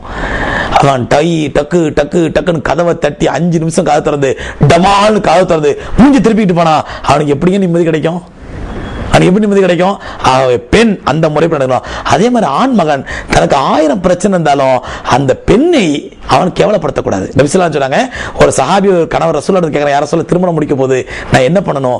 ரசூலுல்லாஹ் 4 குணங்கள் கற்றுக் கொடுத்தாங்க. ஒன்று, அன் துத்இமஹா இதா தஅய்ம், நீ உணவு உண்ணும் பொழுது அவளுக்கு நல்ல உணவு கொடுக்கணும். நல்ல உணவு என்ன அர்த்தம்? நீ சாப்பிடும் பொழுது நீங்க எவ்வளவு டென்ஷனா இருங்க ஆம்பளைங்க, வெளியில இருந்து 1000 டென்ஷன் வருவீங்க, சாப்பிடும் மனைவியை பார்த்து நீ சாப்பிட்டியான்னு ஒரு வார்த்தை கேளுங்க, அதுவே அந்த மனைவிக்கு பெரிய குளிர்ச்சியா இருக்கும். என் புருஷன் என்னப்பா சாப்பிட்டியான்னு கேட்டாரு, சந்தோஷமா இருக்கும். அந்த உணவு உண்ணும் பொழுது அங்கேயே சந்தோஷம் ஆரம்பமாயிருங்க. உங்களுடைய வெளி டென்ஷன் பூரா வெளியே விட்டுறணும். வீட்டு வாசப்படியில் செருப்பு கட்டுற மாதிரி உங்க டென்ஷன் எல்லாம் கட்டிடணும்.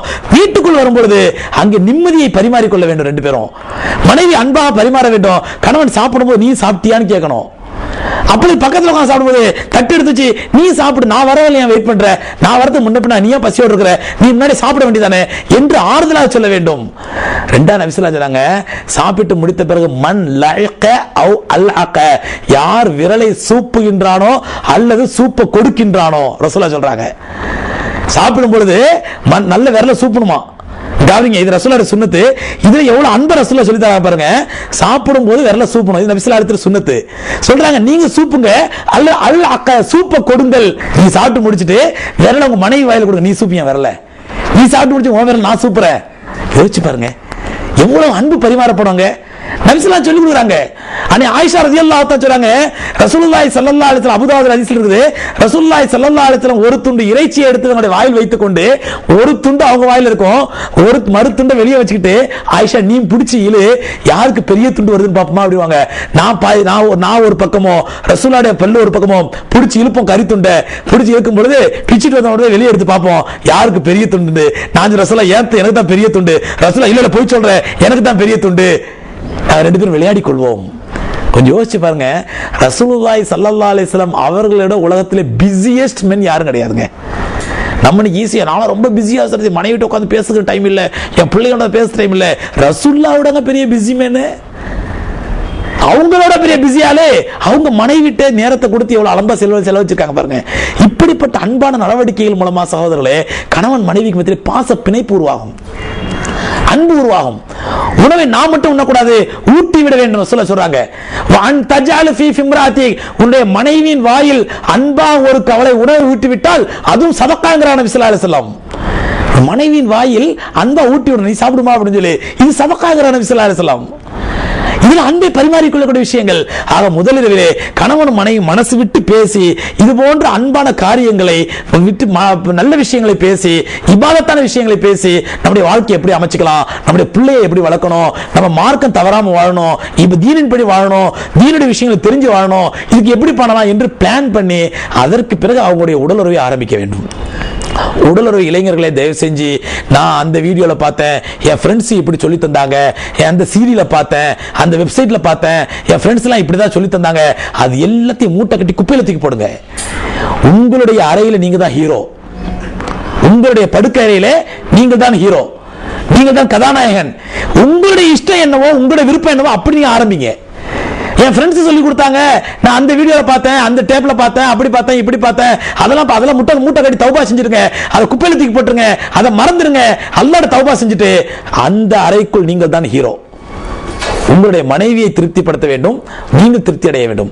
இல்லறத்திலே சகோதரர் நல்லா புரிஞ்சுங்க, உடலுறவை பொறுத்தவரையிலே 2 தரப்புமே, கணவன் மனைவி 2 தரப்புமே யார் தன்னுடைய திருப்தியை விட தன்னுடைய ஜோடியின் திருப்தியை முதன்மையா நினைக்கிறார்களோ அவர்கள் தான் வெற்றியாளர்கள். ஒரு கணவன் இல்லறத்திலே நான் திருப்தி அடைஞ்சேங்கிறத விட என் மனைவி திருப்தி அடைஞ்சாலா என்று யோசிச்சானா அல்ஹம்துலில்லாஹ் வாழ்க்கையில ஜெயித்து விட்டான். அதே மாதிரி மனைவி எனக்கு திருப்தி ஏற்பட்டுச்சோ இல்லையோ, என் கணவனுக்கு திருப்தி ஏற்பட்டுச்சா என்று அவள் நினைத்தால் அவள் வாழ்க்கையில ஜெயித்து விட்டாள். இல்லறத்தில் உள்ள ஒரு முக்கியமான ரகசியம் இதுதான். தன்னுடைய திருப்தியை விட தன்னுடைய மனைவியின் திருப்தியை ஒரு ஆண்மகன் பெரிதாக நினைக்க வேண்டும். தன்னுடைய திருப்தியை விட தன்னுடைய கணவனின் திருப்தியை பெரிதாக ஒரு பெண்மணி நினைக்க வேண்டும்.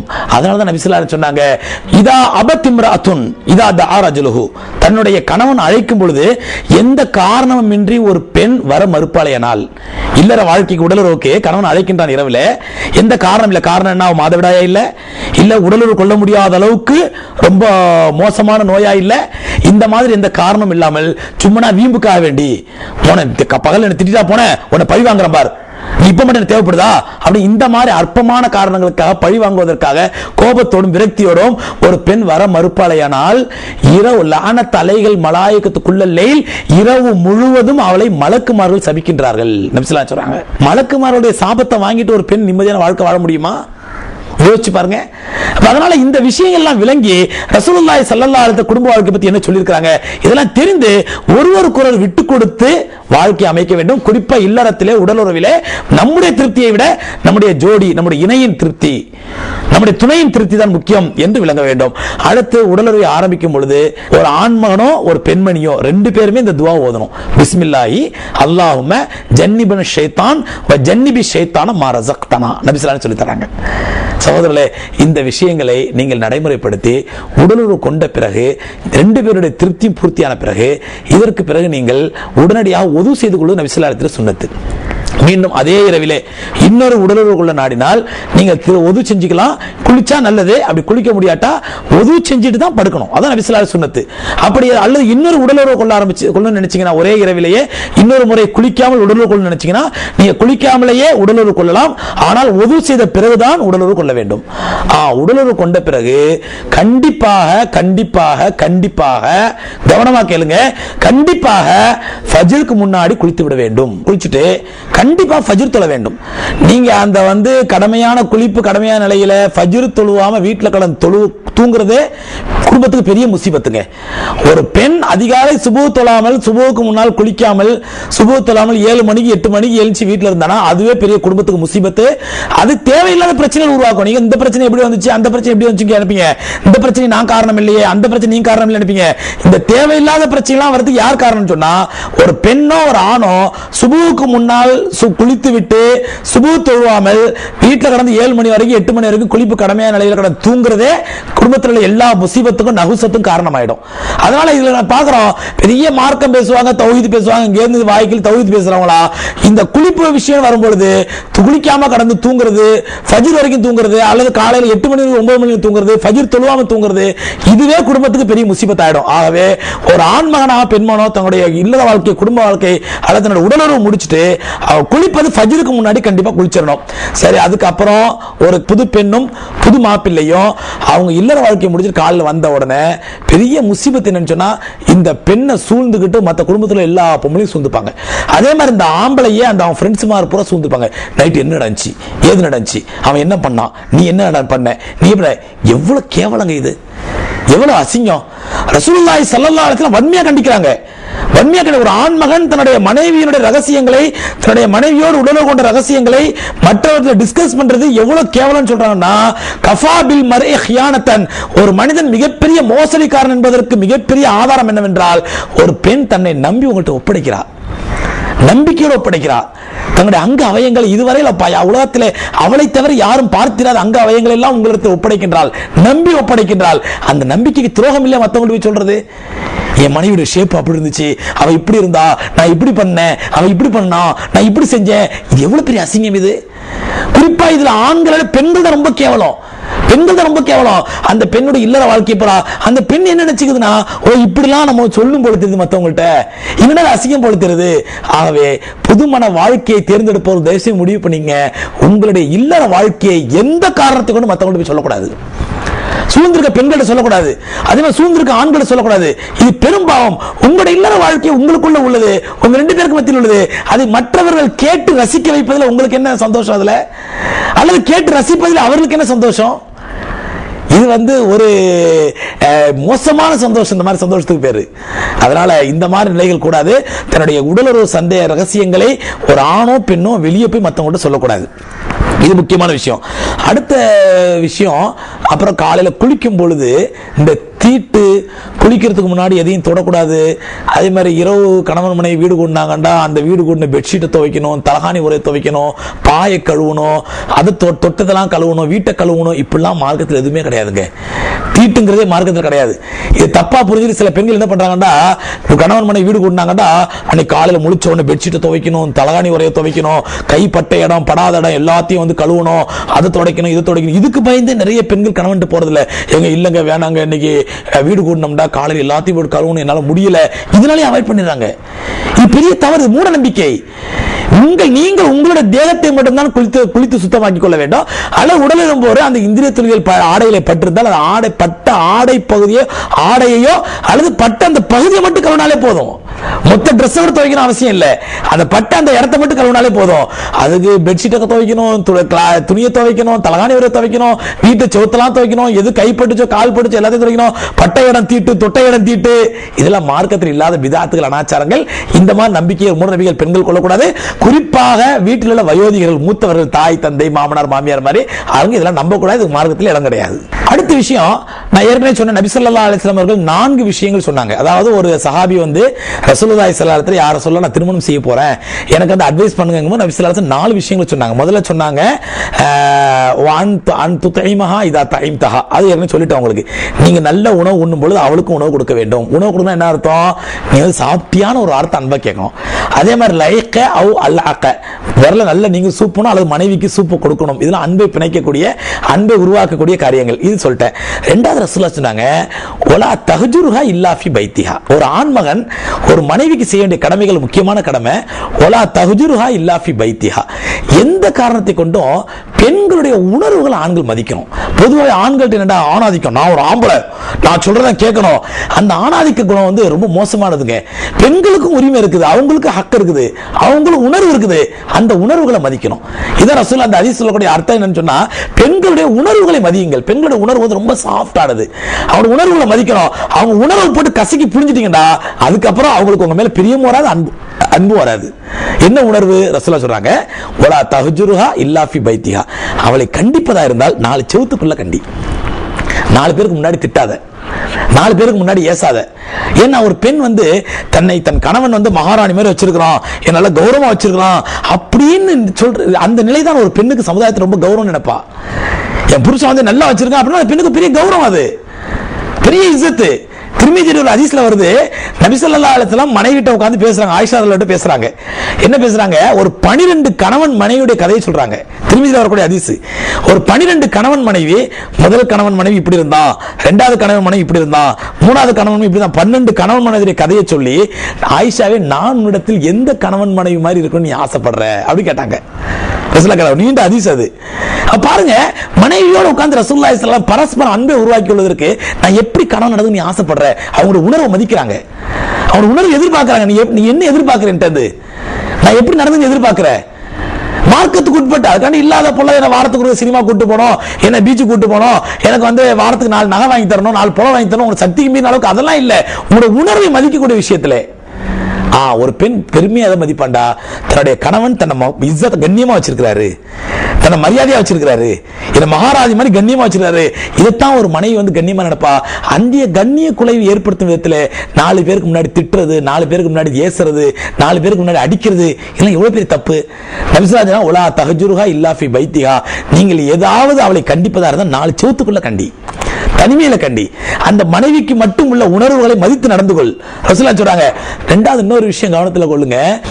தமிழ்ல சொல்லுவாங்க இன்னொன்னு, பல பேருக்கு மத்தியிலே மனைவியை தொட்டு பேசுவோம். 4 பேருக்கு முன்னாடி மனைவியை தொடுறது, சீன்றது, கண்ணத்தை பிடிச்சு கிள்றது, என் மனைவி மாதிரி இப்படி கொஞ்சிறது 4 பேருக்கு முன்னாடி, இது பெரிய தப்பு. இது 4 பேருக்கு முன்னாடி கண்ணியமா நடந்துக்கணும், டீசெண்டா நடந்துக்கணும். தனிமையில மனைவியை தொட்டு தொட்டு பேச வேண்டும், அன்பாக பேச வேண்டும். தனிமையிலே தொட்டு பேசாதவனும் பல பேருக்கு மத்தியிலே தொட்டு பேசுபவனும் முழுமையான ஆண்மகன் அல்ல, தமிழ்ல சொல்லுவாங்க. அதனால இதெல்லாம் வந்து இல்லற வாழ்க்கையில கணவன் மனைவிக்கு மத்தியிலே ஒரு அண்டர்ஸ்டாண்டிங்கை உருவாக்கக்கூடிய காரணம். அதனால மனைவியினுடைய உணர்வுகளை ஒரு கணவன் மதிக்க கற்றுக்கொள்ள வேண்டும். மூணாவது நபி ஸல்லல்லாஹு அலைஹி வஸல்லம் முதல்ல வந்து நல்ல உணவு கொடுக்க வேண்டும், ரெண்டாவது மனைவியுடைய உணர்வுகளை மதித்து 4 செவத்துக்குள்ள தான் அவளை கண்டிக்கணும், மூணாவது ரசூலுல்லாஹ் சொன்னாங்க நல்ல ஆடை வாங்கி கொடுக்கணும், அவளுக்கு பிடித்தமான ஆடை. பிடித்தமான ஆடை வாங்கி கொடுக்கணும் அர்த்தம் மாசத்துக்கு 4 பட்டுப்புடவை வாங்கி கொடுக்கணும் அர்த்தம் இல்ல. ஒரு நல்ல புடவை கட்டிட்டு மனைவி முன்னாடி என்னடா கணவன் அவளை அப்ரிஷியேட் பண்ணணும்.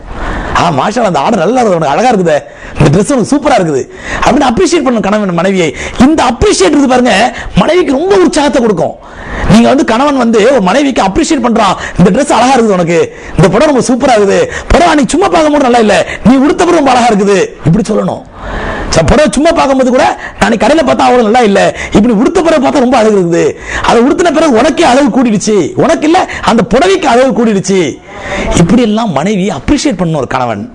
அது பொய்யாவே இருந்தா கூட தப்பு இல்லைங்க, அது பொய்யாவே இருந்தா தப்பு இல்ல. புடவை உண்மையா ரொம்ப அழகா இருந்திருக்கும், மனைவி உடுத்த பிறகு அசிங்கமா இருக்கும், இருந்தாலும் பொய் சொல்லுங்க. ரசூலுல்லாஹ் சொன்னாங்க 3 இடங்களிலே பொய் சொல்வது மார்க்கத்தில் அனுமதிக்கப்பட்டது. ஒன்று கணவன் தன்னுடைய மனைவியை அப்ரிஷியேட் பண்றதுக்காக, இரண்டாவது போர்க்களத்திலே, மூன்றாவது சண்டையிட்டு இருக்கும் 2 நண்பர்களை ஒன்று சேர்ப்பதற்காக. இந்த 3 நேரங்களை பொய் சொல்றதுக்கு அனுமதி ரசூலுல்லாஹ் கொடுத்திருக்காங்க. அதுல ஒண்ணு இது மனைவி அப்ரிஷியேட் பண்றதுக்காக, இது ரொம்ப அழகா இருக்கு அந்த புடவையில அப்ரிஷியேட் பண்ணுங்க நபி ஸல்லல்லாஹு அலைஹி வஸல்லம். இதெல்லாம் அவங்களுக்கு உங்க மேல பாசத்தை அதிகரிக்கும். நீங்க 10,000 ரூபாய்க்கு பட்டு புடவை வாங்கின அவசியம் இல்ல, ஒரு 100 ரூபாய்க்கு வாயில் புடவை வாங்கி கொடுத்து அந்த புடவையை உடுத்துக்கொண்டு வரும்பொழுது மாஷா அல்லாஹ் நீ உடுத்த பிறகு அந்த புடவைக்கு அளவு கூடி இருக்குது அப்படின்னு சொல்லுங்க. நீங்க 10,000 ரூபாய் பட்டு புடவை கூட அந்த மரியாதை இருக்காது, இஸ்ஸத் இருக்காது, அந்த மதிப்பு இருக்காது. அந்த மதிப்பு 100 ரூபாய் வாயில் புடவைக்கு வந்துடும். அந்த புடவை புத்தி வைப்பாங்க வீட்டுல. இதெல்லாம் கணவன் ஒரு மனைவி இடத்துல காட்ட வேண்டிய ரசூலுல்லாஹ் சொல்லி தராங்க. இதெல்லாம் 4வது நபி ஸல்லல்லாஹு அலைஹி வஸல்லம் சொன்னாங்க ஒலா தத்ரிபுஹா அலா வஜிஹா, எந்த காரணத்தை கொண்டும் முகத்துல போட்டு அடிக்காதீங்க, அறையாதீங்க அவங்கள. ஒரு ஆண்மகன் ஒரு மனைவி தவறு செஞ்சாங்கிறதுக்கு அடிக்கிறது எந்த விதத்துல நியாயம்? ஒரு ஆண்மகன் தன்னுடைய ஆண்மையையும் தன்னுடைய வீரத்தை நிரூபிப்பதா இருந்தால் தன்னை போன்ற ஒரு ஆண்மகனிடத்தில் நிரூபிக்க வேண்டும். ஒரு பாவம் அப்பாவி பச்சி அது பாவம் திருப்பி அடிக்க முடியாதுங்கிற தைரியத்துல ஒரு பெண்ணை போட்டு அடிப்பது எந்த விதத்துல நியாயம்? அல்லாஹ்வே அடிக்க சொல்றானே, அப்ப அல்லாஹ் எப்ப அடிக்க சொல்றான்டா உங்களுடைய பேச்சை மீறி அவளிடத்தில் அடல்ட்ரி கள்ள உறவு தவறான உறவு ஏற்படுமோ என்று நீங்கள் பயந்தால், சாதாரண சின்ன சின்ன விஷயத்துக்கு இல்ல, சோத்துல உப்பு இல்ல, உப்புல மிளகா இல்ல, மிளகாத்துல காரம் இல்லங்கிறதுக்காண்டி சின்ன சின்ன விஷயத்துக்காக மனைவி போட்டு அடிக்கிறது எந்த நியாயம்? ஏதாவது தவறு நடந்து விடுமோ, அந்நிய ஆணோட ஒரு கள்ளத்தொடர்பு ஏற்பட்டு விடுமோ என்ற உங்களுக்கு அச்சயம் இருந்தால் அவர்களை பயமுறுத்தும் அளவுக்கு லேசா காயம் ஏற்படாத அளவுக்கு அடிங்கிற சொல்ல சொல்றாங்க. முகத்துல போட்டு பலார் அடிக்கிறது, மூஞ்சி வீங்குற அளவுக்கு அடிக்கிறது, உடம்பு காயப்படுற அளவுக்கு அடிக்கிறது, எங்கேயாவது ரசூலுல்லாஹி ஸல்லல்லாஹு அலைஹி வஸல்லம் தன்னுடைய மனைவி எங்கேயாவது இடத்துல அடிச்சிருக்காங்கன்னு கேட்டு பாருங்க. ஹதீஸ்ல பாருங்க, ரசூலுல்லாஹ்வை பெரிய ஆண்மையோடு மிகலவங்க வேணும். நம்ம ஒரு மனைவிக்கு 9 மனைவி வச்சு ஒரே இடத்துல சமாளிச்சாங்க ரசூலுல்லாஹி ஸல்லல்லாஹு அலைஹி வஸல்லம். அவங்க எங்கேயாவது மனைவி அடிச்சிருக்காங்கன்னு கேட்டு பாருங்க. அதனால மனைவியை அடிப்பது என்பது ஒரு ஆண்மகனுக்கு எந்த விதத்திலும் அழகல்ல. ரசூலுல்லாஹ் இன்னொரு ஹதீஸ்ல சொல்றாங்க, நீங்க ஒரு ஆண்மகனுக்கே மிக மோசமான நிலை என்னவென்றால் பகல் முழுவதும் அவளை அடிமையை போன்று அடிச்சுட்டு இரவுல அவளுக்கு முன்னால் அடிமையை போன்று மண்டிட்டு கிடப்பது. பகல்ல இவளை அடிமை மாதிரி போட்டு அடிச்சிருவான், ராத்திரி அவளுக்கு முன்னாடி இவன் அடிமை மாதிரி உட்கார்ந்திருப்பான் இவனுடைய தேவைக்காக வேண்டி. அதனால எந்த காரணத்திலும் மனைவியை அடிப்படோ எதிர்த்து பேசுவதோ எந்த விதத்திலும் சரியில்லை. நல்லா புரிஞ்சுங்க, கணவன் மனைவிக்கு மத்தியில் ஊடல் வருவது இயல்பு. கணவன் மனைவிக்கு மத்தியில் சின்ன சின்ன மனக்கசங்கள் வருவது இயல்பு. அப்படி வரலண்டா ஊடல் இல்லாட்டா கூடல் கிடையாது.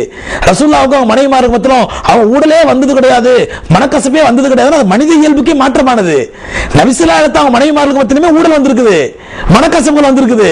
அந்த மாதிரி இங்க நமக்கு மனைவி மக்களுக்கு மத்தியிலும் மனக்கசப்பே வரக்கூடாது, ஊடலே வரக்கூடாது, அதெல்லாம் பச்சை பொய். அது மலக்குமார்கள் கல்யாணம் முடிச்சது அவங்க மத்தியில வராம இருக்கும், மலக்குமார்கள் கல்யாணம் முடிக்க போறது இல்ல, அவங்க மத்தியில மனக்கசப்பு வராம இருக்க போறது இல்ல. மனிதனாக இருந்தால் கண்டிப்பா கணவன் மனைவி மத்தியில ஊடல் வரத்தான் செய்யும், வர வேண்டும், மனக்கசப்பு வரத்தான் செய்யும். அதை எப்படி சால்வ் பண்றது? அந்த ஊடலை பெரிய பலாயாகி பெரிய சண்டையாக்கி விரிசலாக ஆக்கி விடாமல் எப்படி சுமூகமா முடிப்பது? அதைத்தான் மார்க்கம் கற்றுத் தருகிறது. ஒரு கணவன் கோவப்படுறான், பொதுவாக பெண்கள் புரிஞ்சுங்க, ஆண்களுக்கு இயற்கையாக டக்குனு கோவம் வரும். ஏன்னா இயல்பா உள்ள ஆணாதிக்க தன்மை, நம்ம ஆம்பளை அப்படிங்கிற ஆதானிக்க தன்மை, கோவம் வரும். அப்போ ஒரு பெண் எதிர்த்து பேசி அந்த ஈகோல நீ பெரியாளா நான் பெரியாளா, நீ வாதத்தில் ஜெயிக்கிற நான் வாதத்தில் ஜெயிக்கிறான், இது மல்யுத்தம் அல்ல. அல்ல கோர்ட்ல 2 பேர் எதிர் வக்கீல் அல்ல, நீங்கள் வாதத்திறமையால் சமாளிக்க கணவன் மனைவி, நீங்க 2 பேரும் நீங்க சேர்ந்து வாழ வேண்டியவர்கள். இந்த சமுதாயத்தில் நீங்க சந்திக்க வேண்டியது அனுபவிக்க வேண்டியது நிறைய இருக்குது. நல்ல சந்தைகளை உருவாக்க வேண்டியிருக்குது. இன்னையோட உங்க பிரச்சனை தீர போறது இல்ல, நீண்ட காலம் வாழ வேண்டியிருக்குது. இதெல்லாம் மனசுல வச்சுக்கிட்டு ஒரு கோர்ட்ல வக்கீல்கள் ஆர்குமெண்ட் பண்றதோ நீயா நானும் போடுறதோ இல்ல. கணவன் மனைவிக்கு மத்தியில இது கூடாது. கணவன் கோவப்பட்டானா மனைவி என்ன பண்ணும், அந்த இடத்துல உடனே ஆஃப் ஆயிடணும். உங்கள் தரப்பு நியாயமாகவே இருந்தாலும் கூட மனைவி தரப்பு தான் 100% நியாயம், கணவன் தரப்பு 100% தப்பு. கணவன் கோவப்படுறானா அப்படி ஆஃப் ஆயிடுங்க, அமைதியாயிடுங்க. உங்களை பார்த்தாலே சண்டை போடுறோம்னா அந்த இடத்துல நிக்காதீங்க, கொஞ்சம் தள்ளி போடுங்க. கோபம் தணிஞ்சதுக்கு அப்புறம் கிட்ட வந்து அன்பா கொஞ்சம் தண்ணி குடிங்க, இல்லை ஏதாவது பால் குடிங்க, ஒரு அன்பா ஏதாவது ஊட்டி விடுங்க. கொடுத்துட்டு என்னங்க இப்படி கோவப்பட்டீங்க, கொஞ்சம் நியாயமா கேளுங்க என்று உங்கள் தரப்பு நியாயத்தை அதற்கு பிறகு அன்பாக சொல்லுங்கள். அப்படியே ஒரு மகுடிக்கு கட்டுப்பட்ட பாம்பு மாதிரி கணவன் அப்படியே அடங்கி போயிடுவான். இது நீங்க பெண்கள் புரிஞ்சுக்கணும். சில சமயங்களில் பெண்கள் கோபப்படுறாங்களா, ஆண்கள் குறைஞ்சி போறது தப்பு கிடையாது. நீங்க அப்ப ஆஃப் ஆயிடுங்க அந்த நேரத்தில். சரி ஏதோ கோவத்தில் இருக்கா பாவம், வீட்டில் பல டென்ஷன், அப்படியே கோவத்தில் கொஞ்சம் அடங்கிடுவோம், அப்படியே ஆஃப் ஆயிடுவோம். ஆஃப் ஆயிடுங்க, அப்படியே அமைதியாயிடுங்க. அந்த நேரத்தில் அமைதி உங்கள் மனைவி கூட ஆன பிறகு கிட்ட போய் என்னாச்சு, ஏன் இன்னைக்கு எவ்வளவு டென்ஷன், என்னாச்சு, ஏன் மெம்பர் கோவம், அப்போ உங்க தரப்பு நியாயத்தை சொல்லுங்க. ரெண்டு பேருக்கு மத்தியில் இந்த ஊடலே அன்பை இன்னும் அதிகரிக்கும், பாசத்தை இன்னும் அதிகரிக்கும்.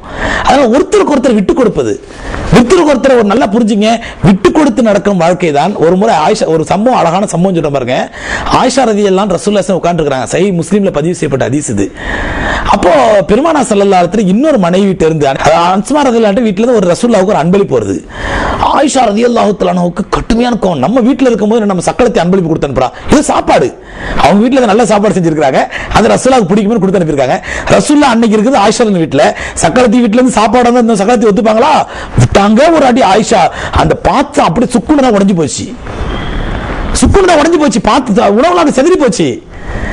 நம்ம ஆம்பளை என்ன பண்ணுவோம், ஓங்கி அந்த வேகத்தை பொண்டாட்டி விடுவோம், இன்னும் ஆணவத்தை காட்டியா திமிர காட்டியா அப்படின்ட்டு.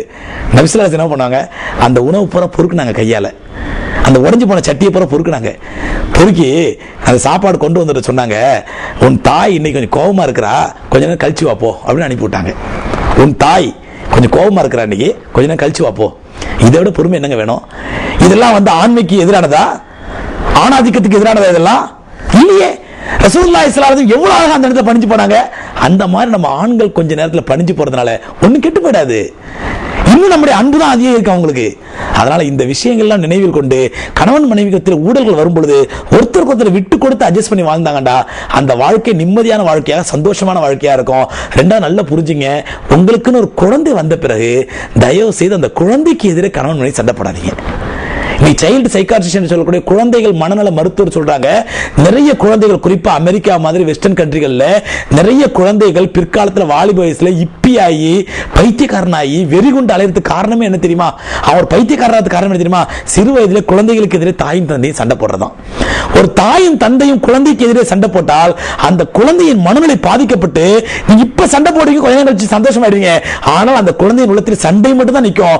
அது நின்று வாலிப வயசை அடையும் பொழுது அவனை பைத்தியக்காரராக சைக்காட்டியா மாற்றுறோம், அவனை சைக்கோவா மாத்திரும். அதனால நீங்க டாக்டர் என்ன சொல்றாங்க, சண்டை போடுறதா இருந்தா நீங்க குழந்தைய தூங்க வச்சுட்டு நைட்டு 10 மணிக்கு மேல சண்டை போடுங்க 2 பேரும் உட்காந்து. ஆனா நீ நேர் மாற்றம் நடக்குதுங்க. குழந்தை முழிச்சிட்டு இருக்கும் போது 2 பேரும் சண்டை போடுவாங்க, குழந்தை தூங்கினதுக்கு அப்புறம் 10 மணிக்கு மேல 2 பேரும் சமாதானம் ஆயிடுவாங்க. இது என்னங்க இது எந்த விதத்துல நியாயம் இது? அதனால நீங்கள் சண்டை போடுறதா இருந்தா குழந்தையை தூங்குறதுக்கு அப்புறம் சண்டை போடுங்க. குழந்தைய முன்னாடி வச்சுட்டு தாயின் தகப்பனும் சண்டை போடுவது குழந்தைகளுடைய எதிர்காலத்தை பாதிக்கும். இது ஞாபகத்தில் வச்சுங்க. இதெல்லாம் ஞாபகத்தில் வைத்து ரசூலுல்லாஹி சொல்றாங்க, இந்த 4 விஷயங்களை ஒரு கணவன் செய்ய வேண்டிய கடமை, மனைவி செய்ய வேண்டிய கடமை ஏற்கனவே சொல்லிட்டேன். கணவனை கணவனுடைய செல்வத்தை பாதுகாக்க வேண்டும், தன்னுடைய கற்பை பாதுகாக்க வேண்டும். நீ பல நேரங்களில் என்ன நடக்குது அப்படின்னு சொன்னா, ஒரு பெண் மார்க்கம் சொல்லக்கூடிய ஹிஜாப், மார்க்கம் சொல்லக்கூடிய பர்தாவிலே மோசமா இருக்கிறான், மார்க்கம் சொல்லக்கூடிய பர்தால மோசமா இருக்கா, ஹிஜாப்ல மோசமா இருக்கா.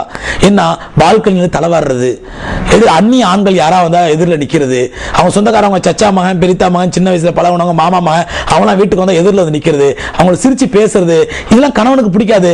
சில கணவன்மார்கள் நீ இப்பெல்லாம் செய்யக்கூடாது, பால்கனில தலைவாரக்கூடாது, பால்கனில பார்க்க கூடாது, அதே மாதிரி அந்நிய ஆண்கள் பேசக்கூடாது, என் மேல சந்தேகப்படுறாரு. இது சந்தேகம் இல்லை, இது மார்க்கம் சொல்லக்கூடிய கடமை. ஒரு பெண் ஹிஜாபை பேணக்கூடிய கடமை. ஒரு பெண் இப்படித்தான் ஹிஜாபோட இருக்கணும், இப்படித்தான் பர்தாவோட இருக்கணும். இதை கணவன் சொல்லி கொடுக்கணும். மார்க்கம் இப்படி சொல்லுது, அதனால நான் சொல்றேன். மற்றபடி உன் மேல எனக்கு சந்தேகம்லாம் கிடையாது. உன் மேல நான் சந்தேகப்பட்டேன்னா என்னுடைய வாழ்க்கை என்ன ஆகும்? அது எனக்கு அசியம் இல்லையா? நான் உன்னை நம்பாவிட்டால் உலகத்தில் யாரை நம்ப முடியும்? ஒரு கணவன் இப்படி சொல்ல மனைவிட்ட, என் பெத்த தாயுடைய கற்பை எப்படி மதிக்கின்றனோ அது போன்று உன்னுடைய கற்பை நான் மதிக்கிறேன், உன் மேல நம்பிக்கை வச்சிருக்கிறேன், எனக்கு எந்த சந்தேகமும் கிடையாது. ஆனா அல்லாஹ்வுடைய மார்க்கம் இப்படி சொல்லுதா இல்லையா? வெளியே போய் நிக்க கூடாது, பர்தா இல்லாம நிக்க கூடாது, பால்கனில் நிக்க கூடாது, 4 அந்நிய ஆண்கள் வர்ற மாதிரி போற மாதிரி பார்க்க நிக்க கூடாது, அந்நிய ஆண்களை சிரிச்சு பேசக்கூடாது, இப்படிலாம் மார்க்கம் சொல்லுதா இல்லையா? அதனால நான் உனக்கு சொல்றேன் என்று கணவன் சொல்லி புரிய வைக்க வேண்டும். இப்படி சொல்லாம எடுத்த உடனே பால்கனில் நிக்க கூடாது சொன்னா அந்த பொண்ணு என்ன பண்ணும்? என் மேல சந்தேகப்படுறாரு இவரு, சகோதரிகளை தாய்மார்கள் எது புரிஞ்சுங்க, மார்க்கம் சொல்லக்கூடிய ஹிஜாபை பேண வேண்டும். உண்மையிலேயே கணவன் உங்க மேல சந்தேகப்படல, உங்களுக்கு அனுமதியே கொடுத்தா கூட, கணவனே பெர்மிஷன் தர்றான், எப்படி நீ பால்கனில தலைவாரிக்க கண்டுக்கிறது இல்ல, யார் எந்த அந்நிய ஆண் வந்தாலும் அந்நிய ஆண் போனாலும் பேசுறது சிரிக்கிறது கணவனே கண்டுக்கலண்டா கூட, அப்பவும் அல்லாஹ் கண்டுகொள்கிறான், அல்லாஹ் தண்டிக்கின்றான், அல்லாஹ் அதனை தடுக்கின்றான். புரிஞ்சு கொள்ளுங்க. இது தேவையில்லாத உங்களுடைய குடும்ப வாழ்க்கையில அடல்ட்ரி என்று சொல்லக்கூடிய கள்ள உறவுகளையும் கள்ள தொடர்புகளையும் ஏற்படுத்தி ஷைத்தானுடைய ஊசலாட்டங்களை அதிகரித்து அதனால உங்களுடைய குடும்ப வாழ்க்கையை சிரிஞ்சு சின்ன பின்னமாகக்கூடிய ஒரு கேவலமான நிலைக்கு ஷைத்தான் ஆளாக்கி விடுவான். நபி ஸல்லல்லாஹு அலைஹி வஸல்லம் ஒரு அந்நிய ஆணும் ஒரு அந்நிய பெண்ணும் தனித்திருந்தால் மூன்றாவதா ஷைத்தான் இருக்கலாம். ஒரு வீட்டுல கணவன் இல்லாத நேரத்தில் அந்நிய ஆண்கள், உங்க வீட்டுல ஆண்கள் இல்லாத நேரத்தில் அந்நிய ஆண் வந்தாங்கன்னா வீட்டுக்குள்ளே சேர்க்காதீங்க, வெளியிட்டு பேசி அனுப்பி விட்டுங்க. யாரா இருந்தாலும் சரி, உங்க சொந்த அக்கா புருஷனா இருப்பாரு, சொந்த தங்கச்சி புருஷனா இருப்பாரு, யாரை வீட்டுக்குள்ள சேர்க்காதீங்க. வீட்டுல ஆம்பளை இல்லைங்க, வெளியே நிக்க வச்சா டீ கொடுக்கணுமா, வெளியே சேர போட்டு உட்காருங்க, டீ கொடுங்க, அப்படியே அனுப்பி விட்டுருங்க.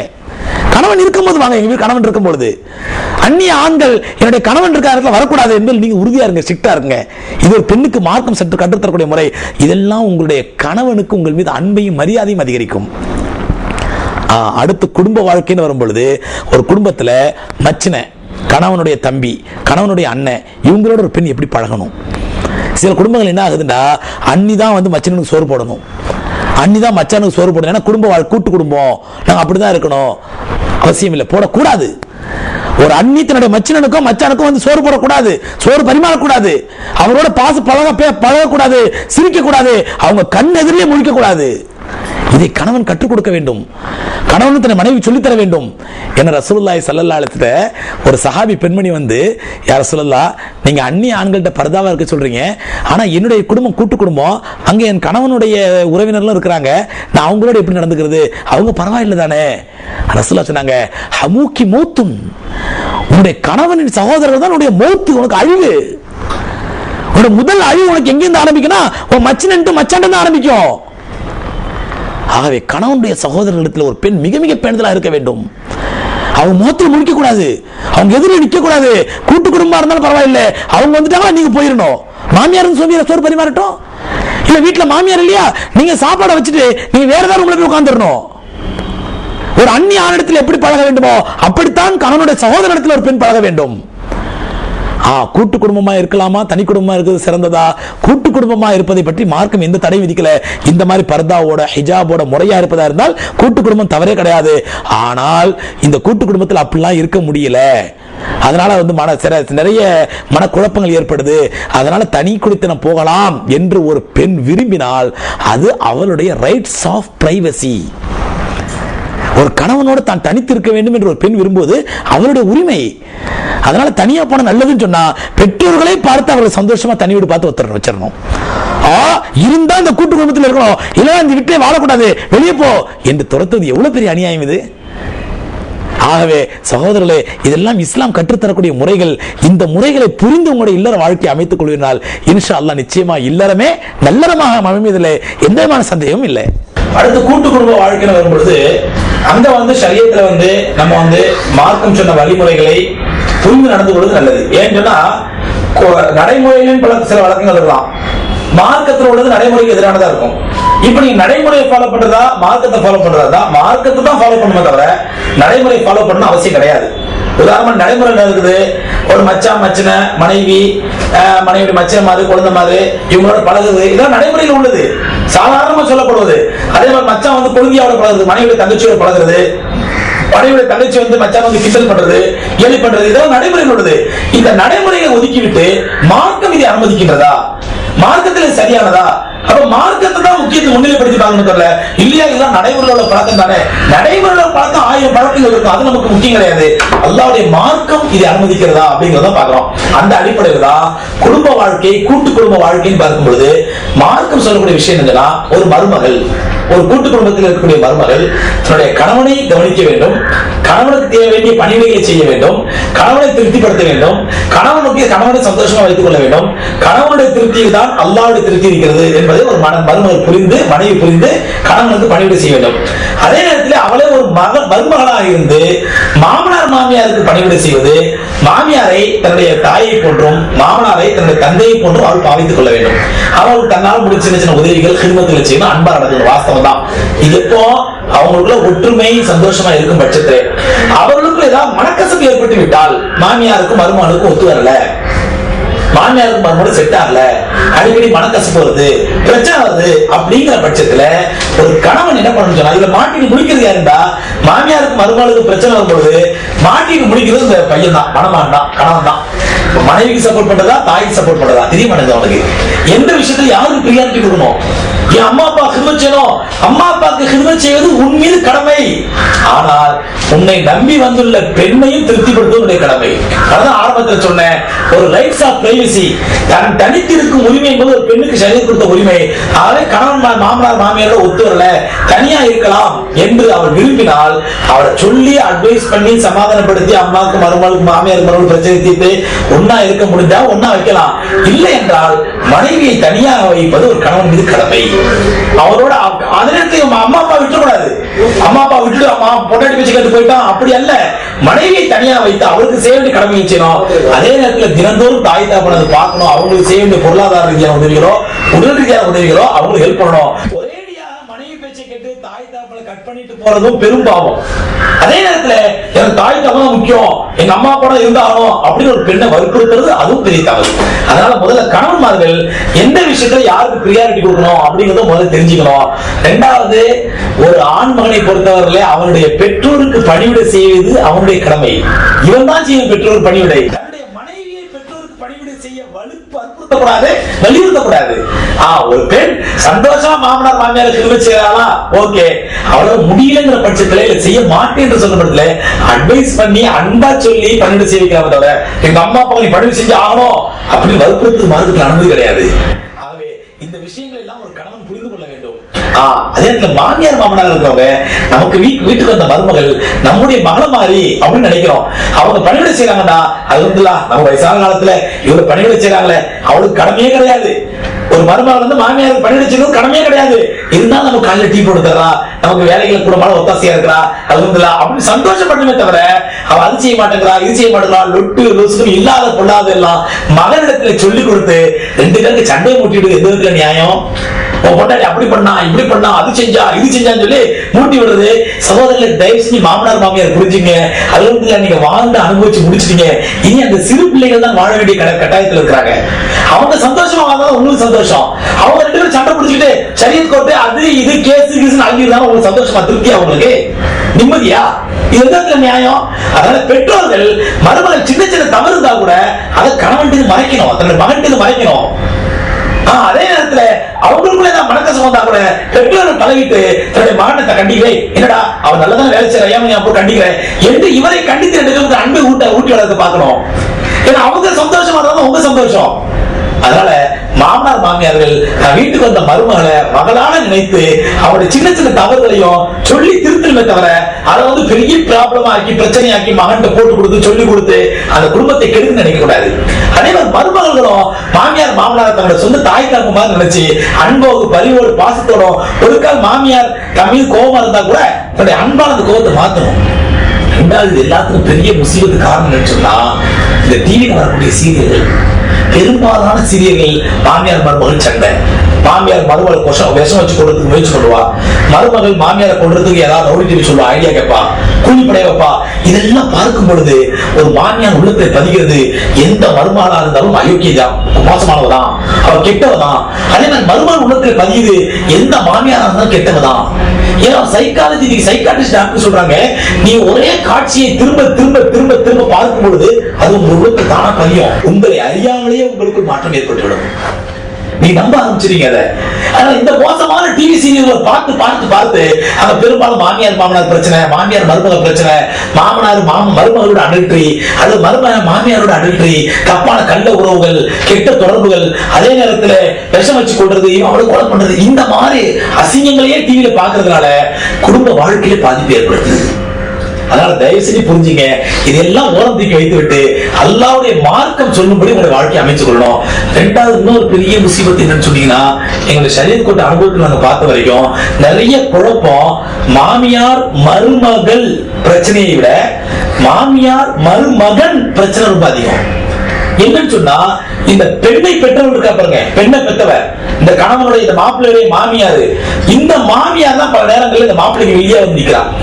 எப்படின்னு சொன்னா, மகள் வந்து குடும்பத்துல சின்ன பிரச்சனாலும் உடனே அம்மாவுக்கு போன் பண்ணும். அப்ப அந்த அம்மா என்ன பண்ணும், ஏமா குடும்பம் தான் நாளை அப்படிதான் இருக்கு, கொஞ்சம் அட்ஜஸ்ட் பண்ணிட்டு இருமா அப்படிமா அட்வைஸ் பண்ணுங்க. அவரோட அப்படியே சொன்னாரு, நீ இப்படி திருப்பி கேட்க வேண்டியதானே. உன் மச்சிவன் அப்படியே சொன்னா நீ இப்படி கேட்டுக்கணும்ல, உன் மாமியார் அப்படியே கேட்டா நீ இப்படி கேட்டுக்க வேண்டியதானே என்று தூண்டி விட்டு குடும்பத்தில் குழப்பத்தை ஏற்படுத்தக்கூடாது. எப்படி மகன் பல கேஸ்ல பாத்தீங்கன்னா குடும்பங்கள பிரச்சனை வருவாங்க. இந்த பல பிரச்சனை பாத்தீங்கன்னா கணவன் மனைவி பத்தி எந்த பிரச்சனை இருக்காது. இந்த கணவனுடைய தாயாரும் மனைவியுடைய தாயாரும் தான் வில்லியா இருப்பாங்க. மனைவியுடைய தாயார் இந்த பெண்ணை வழிகெடுப்பாள், கணவனுடைய தாயார் இந்த பையனை வழிகெடுப்பாள். ரெண்டு பேரும் மத்தியில பிரச்சனை. பெரும்பாலும் குடும்பங்கள் தான் இந்த பெண்ணுடைய தாயார் அந்த பெண்ணுக்கு நல்ல அட்வைஸ் பண்ணணும், புத்தி வச்சிடணும். அதனால இதெல்லாம் தவிர்த்து விட்டு காலையில சுபஹ் தொழணும், குர்ஆன் ஓதணும், ஹைவேல தொழுகை வீட்டில் உள்ளவங்க தொழுகணும், அல்லாஹ்வுடைய திக்ர் ஓத வேண்டும், நல்ல மார்க்க சம்பந்தமான ஹதீஸ் சீடிகள் கேட்கணும், ஹதீஸ் பயான்கள் கேட்கணும், ஹதீஸ் புத்தகங்கள் படிக்கணும். இதெல்லாம் படித்து குடும்ப வாழ்க்கை வந்தால் நிச்சயமாக இன்ஷா அல்லாஹ் உங்களுடைய குடும்பத்திலே சொர்க்கத்தின் முன்மாதிரியை பார்க்கலாம். சொர்க்கத்தின் முன்மாதிரியை பார்க்கலாம். ஒவ்வொரு கணவனும் துஆ செய்வான், ரப்பல் ஆலமீனே இதே மனைவியே எனக்கு சொர்க்கத்தின் மனைவியாக கொடு. ஒவ்வொரு பெண்ணும் துஆ செய்வாள், யா அல்லாஹ் இதே கணவனையே எனக்கு சொர்க்கத்திலும் கணவனாக கொடு. அந்த துஆ செய்யக்கூடிய நிலைமை எப்பொழுது உருவாகும்? நம்முடைய குடும்பத்திலே மார்க்க சுமூக நிலை நிலவ வேண்டும், இஸ்லாமிக் அட்மாஸ்பியர் மார்க்க சூழல் நிலவ வேண்டும். அல்லாஹ் ரப்பல் ஆலமீன் அப்படிப்பட்ட குடும்பமாக நம்முடைய குடும்பங்களை ஆக்கியருள்வானாக. வாஹிரு தஅவானா அல்ஹம்துலில்லாஹி ரப்பில் ஆலமீன்.